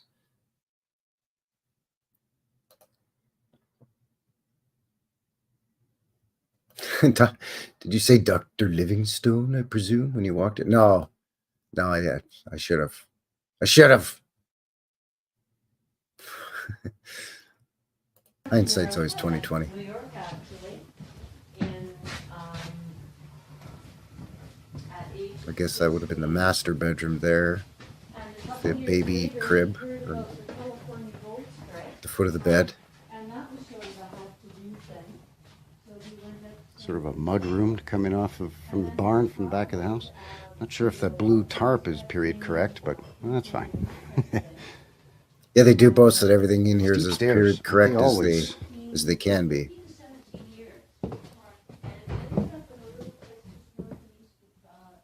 It looks rough from the outside, this place, eh? It's like, it just looks like sort of big dovetail jointed massive wooden logs, like squared milled logs on the outside, but the inside is, I mean, it's not chic, but it's shabby. I guess. Shabby chic. You know, it's been painted and whitewashed, and it's got, you know, door frames and doors and windows and Boys' room, I'm guessing, perhaps. window frames around the windows, and Maybe the master. it's not super fancy, but you know, for the 1870s, 1880s, this would have been a really nice house. Nursery. Huh. But then we also see that by that same time period, just on my boots in the ground videos, or maybe 5 years later, we're seeing these massive, 800 or 1,000 or 1,500 square foot, 2-story brick mansions with, all kinds of turrets and conical domes on them. So, I mean, it's very unusual because you have, it's basically a 2-story log cabin like that one we just looked at. But then within a few years, these massive brick and sandstone estate homes and mansions, right? So it's like, wait, what?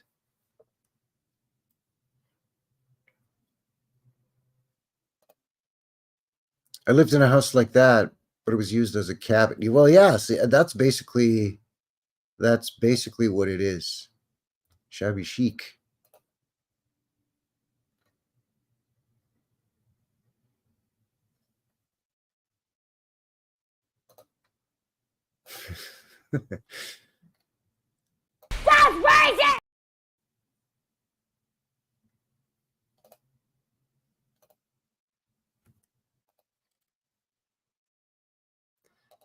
So, I don't know. You tell me. I just so many I mean, again, we shouldn't be surprised, but so many discrepancies with the dates. And again, these photos we looked at, that Livingston house was there in the 50s, but apparently it was moved to Heritage Park because they were flooding the valley for the Glenmore Reservoir, but the Glenmore Reservoir was flooded in, what did it say? By 1933, the summer of 33, it was flooded. So the Glenmore Reservoir. So when was that house moved? You know what? I'm going to pull it up on the Google Maps so you can see where we're talking about here. Just to give you an idea of what is what.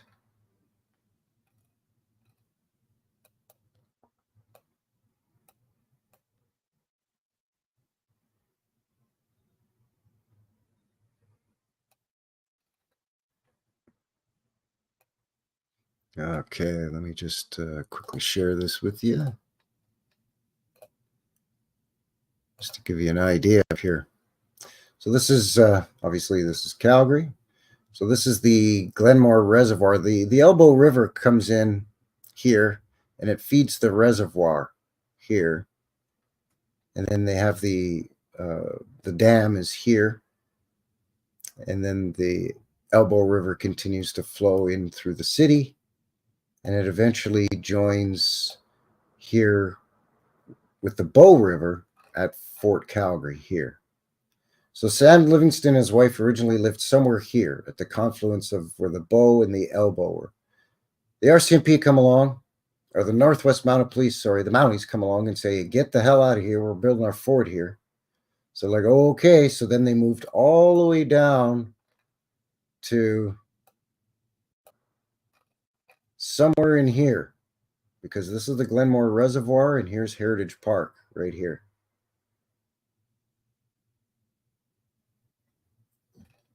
It's closed for the season, but it opens soon.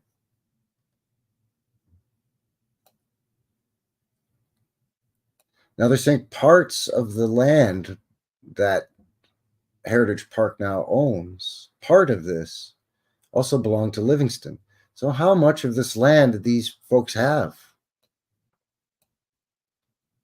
So this is the area that we're talking about. So they had quite a bit of land apparently in this valley or this basin that when it flooded, like who knows what's under here. And we still hear stories about this all the time, right? Not a week goes by that some channel in our community doesn't upload something about, you know, ancient shorelines have changed. So they're finding, you know, like maybe 3 miles, 4 miles offshore, not even sometimes.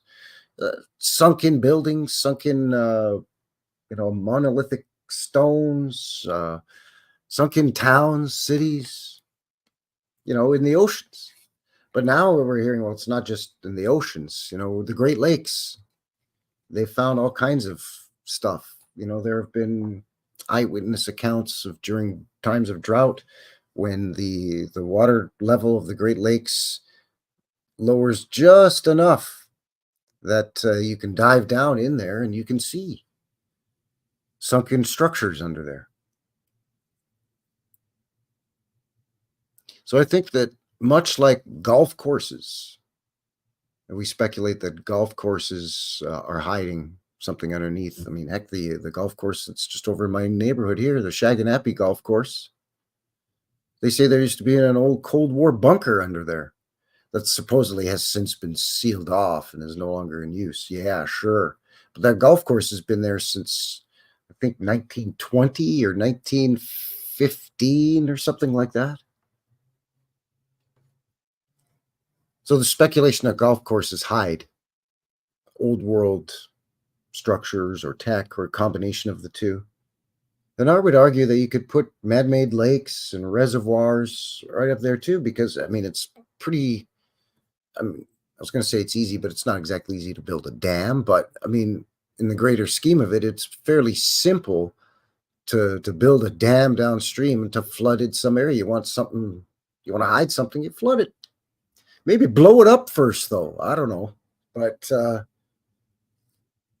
you know, it's just, yeah, okay, Lake Michigan. Right, okay. And I've heard of not more than just Lake Michigan, too, though. I've heard Lake Erie, Lake Ontario, like all of them.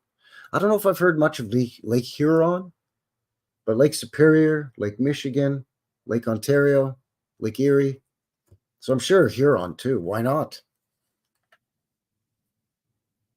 As water levels rise and fall, and as the again, just going by their own narrative with the glaciers carve and change the surface of the earth, and then once they recede and there's floods and it causes all these, you know, vast washes and mudslides and rivers and, you know, floods and basin floods and yada yada yada, and again that carves up the earth.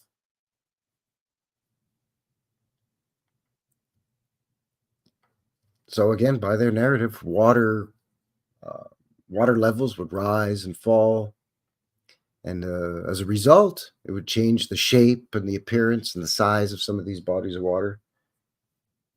I mean, we've seen old world maps where some of the Great Lakes look different. There's less of them. Some where the Great Lakes aren't there at all. It's like, how could you miss that? Great Lakes, there's 5 of them, and they're huge. They're called the Great Lakes. They're not called the itty bitty puddles.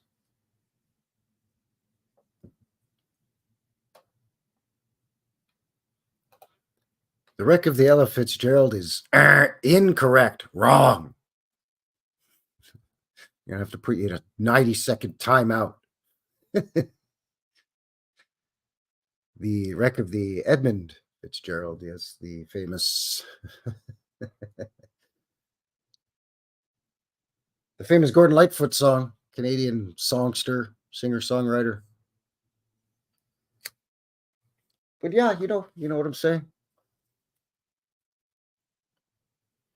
It's what's going on here? And he's saying, do a stream on stuff under the Great Lakes. Well, I mean, yeah, that could almost be a stream in itself. Not a bad idea. Not a bad idea there, feller. The Light for Truth says, I believe I found an underground pyramid in Canada, but I'm going there this summer. We'll let you know what I find. Send you the footage. Absolutely, please. Please, yes. Keep us informed. Keep me informed. Absolutely. Yeah, please. That would be fascinating. I've actually heard, speaking of Great Lakes and pyramids, I've heard that one of these submerged structures under one of the Great Lakes, again, forgive me, can't remember which one.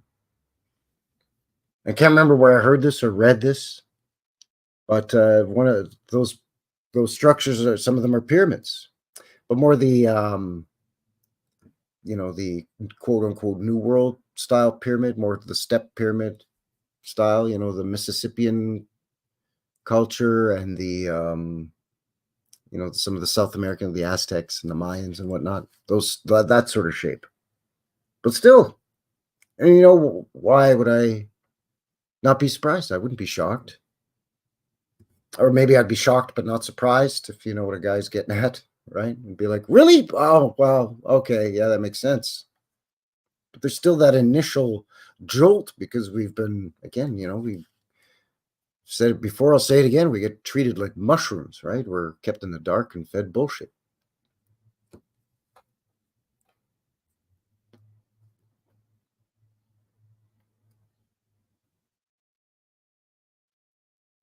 But yeah, it's a good idea. Definitely should look into this Great Lakes thing a little more. Bill says, maybe I should go to Lake Michigan and go swimming. Nah. Yeah, no, do not do that. Do not. Shut that idea down. Shut it down. Terry says she needs that sarcasm font in Canadian dialect. I know you were. I know you were. That's why I said I was going to put you in a timeout, but I didn't. Because again, much like you, I was trying to be funny, although I was much less successful than you were. Anyway, where are we at here? Oh, just over 2 hours. There you go. Nice. Nice. So yeah, I think I'm going to get ready to wind this thing down here, grab myself a bite to eat. But before I say my adioses and my bye-byes and my a bientôt and my arrivedercis and whatnot, sayonara. By the way, I've been watching that new Shogun show there on the, what network is that? FX, I think. It's damn good. It's damn good, that Shogun show. And then there's that Franklin show about Ben Franklin, Michael Douglas, of all people's, playing Ben Franklin. And I mean, it's peppered with the usual propaganda, but they're letting some stuff out, like how manipulative and conniving and sneaky and backstabbing old Ben Franklin was. I find that to be quite an interesting show. Have you been watching those? Have you been checking them out? Let me know, by the way, in the box if you've been checking some of those out. There's another one too called Manhunt. It was about the John Wilkes Booth and the Lincoln assassination. And that was quite interesting as well. I think that one was, I can't remember what platform that one's on. I don't know, because my brother finds them. We don't subscribe to these streaming platforms. These shows magically fall out of the sky, and my brother scoops them up and puts them in a wicker basket, and then he goes over to the television set and he plugs them into that, and that somehow it works. But that said, very, very, very interesting shows, like, well acted, well scripted, even if it's, official narrative BS story stuff, it's still, I like to, there's been so much garbage in pop culture in this last, well, for a long time, but most especially in the last decade. And then it really got ramped up during the coof, you know what I'm saying? Just like movies and television shows and music just took such a nosedive. It was like an out of control plane crash. So when something that's really good comes along, I like to kind of, I don't know, recommend it. You know what I'm saying? Jason's in the box. Hello. How you doing? Thanks for shooting in.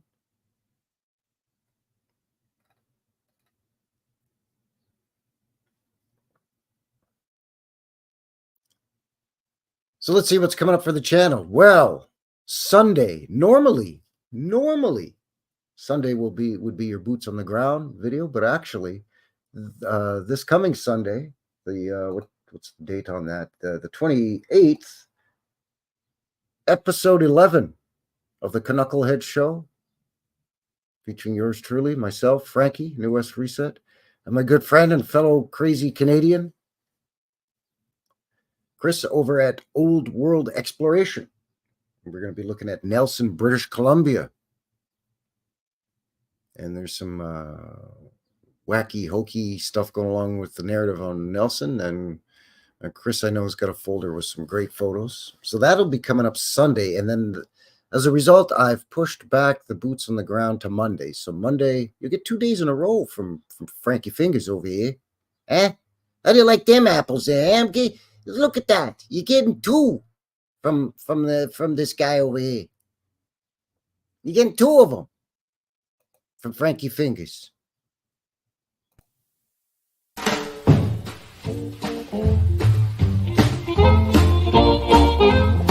So now you know what I'm talking about with the whole New West Reset thing.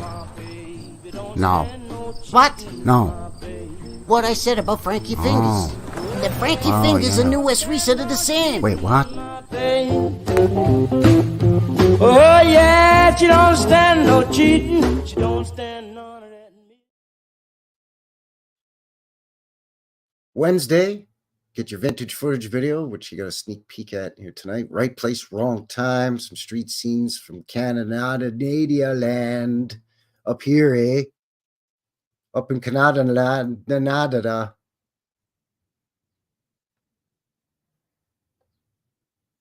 Oh, yeah.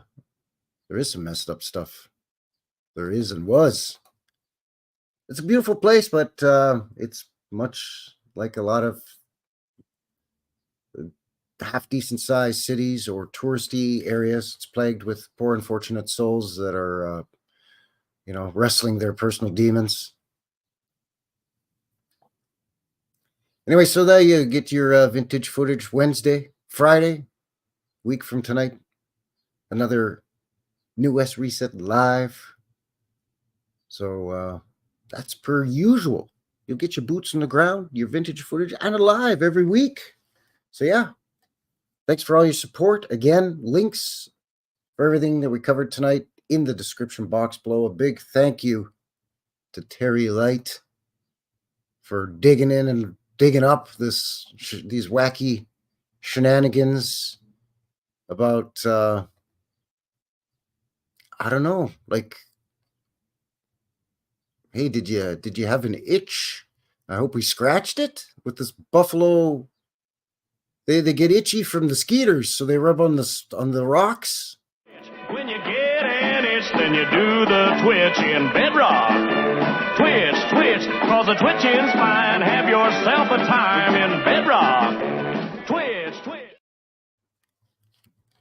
Get an itch. You do the twitch on the bedrock. There you go. You know what I'm saying? There you go. So I think that is going to seal the deal here tonight for Frankie. The New West Reset and New West Reset Live, episode 63, Buffalo Stones, Man-Made Lakes, and Sunken Secrets. Again, links for everything in the description below. Thanks again to Terry, and thanks to all of you for joining me here tonight. For those of you that are going to be watching the upload after the fact, I really appreciate all of your support as well.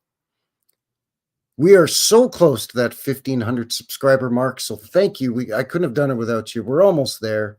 So if you haven't subscribed and you're kind of on the fence, hey, maybe consider subscribing to a fella. You know, again, I'm not going to, hold your feet to the fire or rake you over the coals or nothing. But once we hit that 1,500, then it's meetup time, subscriber meetup time, IRL. That's right, in real life, and do a meet and greet and go on walkabout in Inglewood, one of the oldest neighborhoods here in the city. Lots to look at in Inglewood. Brick buildings, sandstone buildings, buildings that are made out of the combination of the two. There's an old fire hall, a couple old churches, an old school, tons of old buildings there, old houses, crazy, crazy stuff. So thank you very much. We're so close, everybody. I really appreciate all your support. And yeah, I think that is that. So until the next one, take care out there and have yourselves a good one. All right, everybody. Have a great weekend. Thanks again. Cheers. It's a mystery. It's a mystery wrapped in a riddle inside an enigma.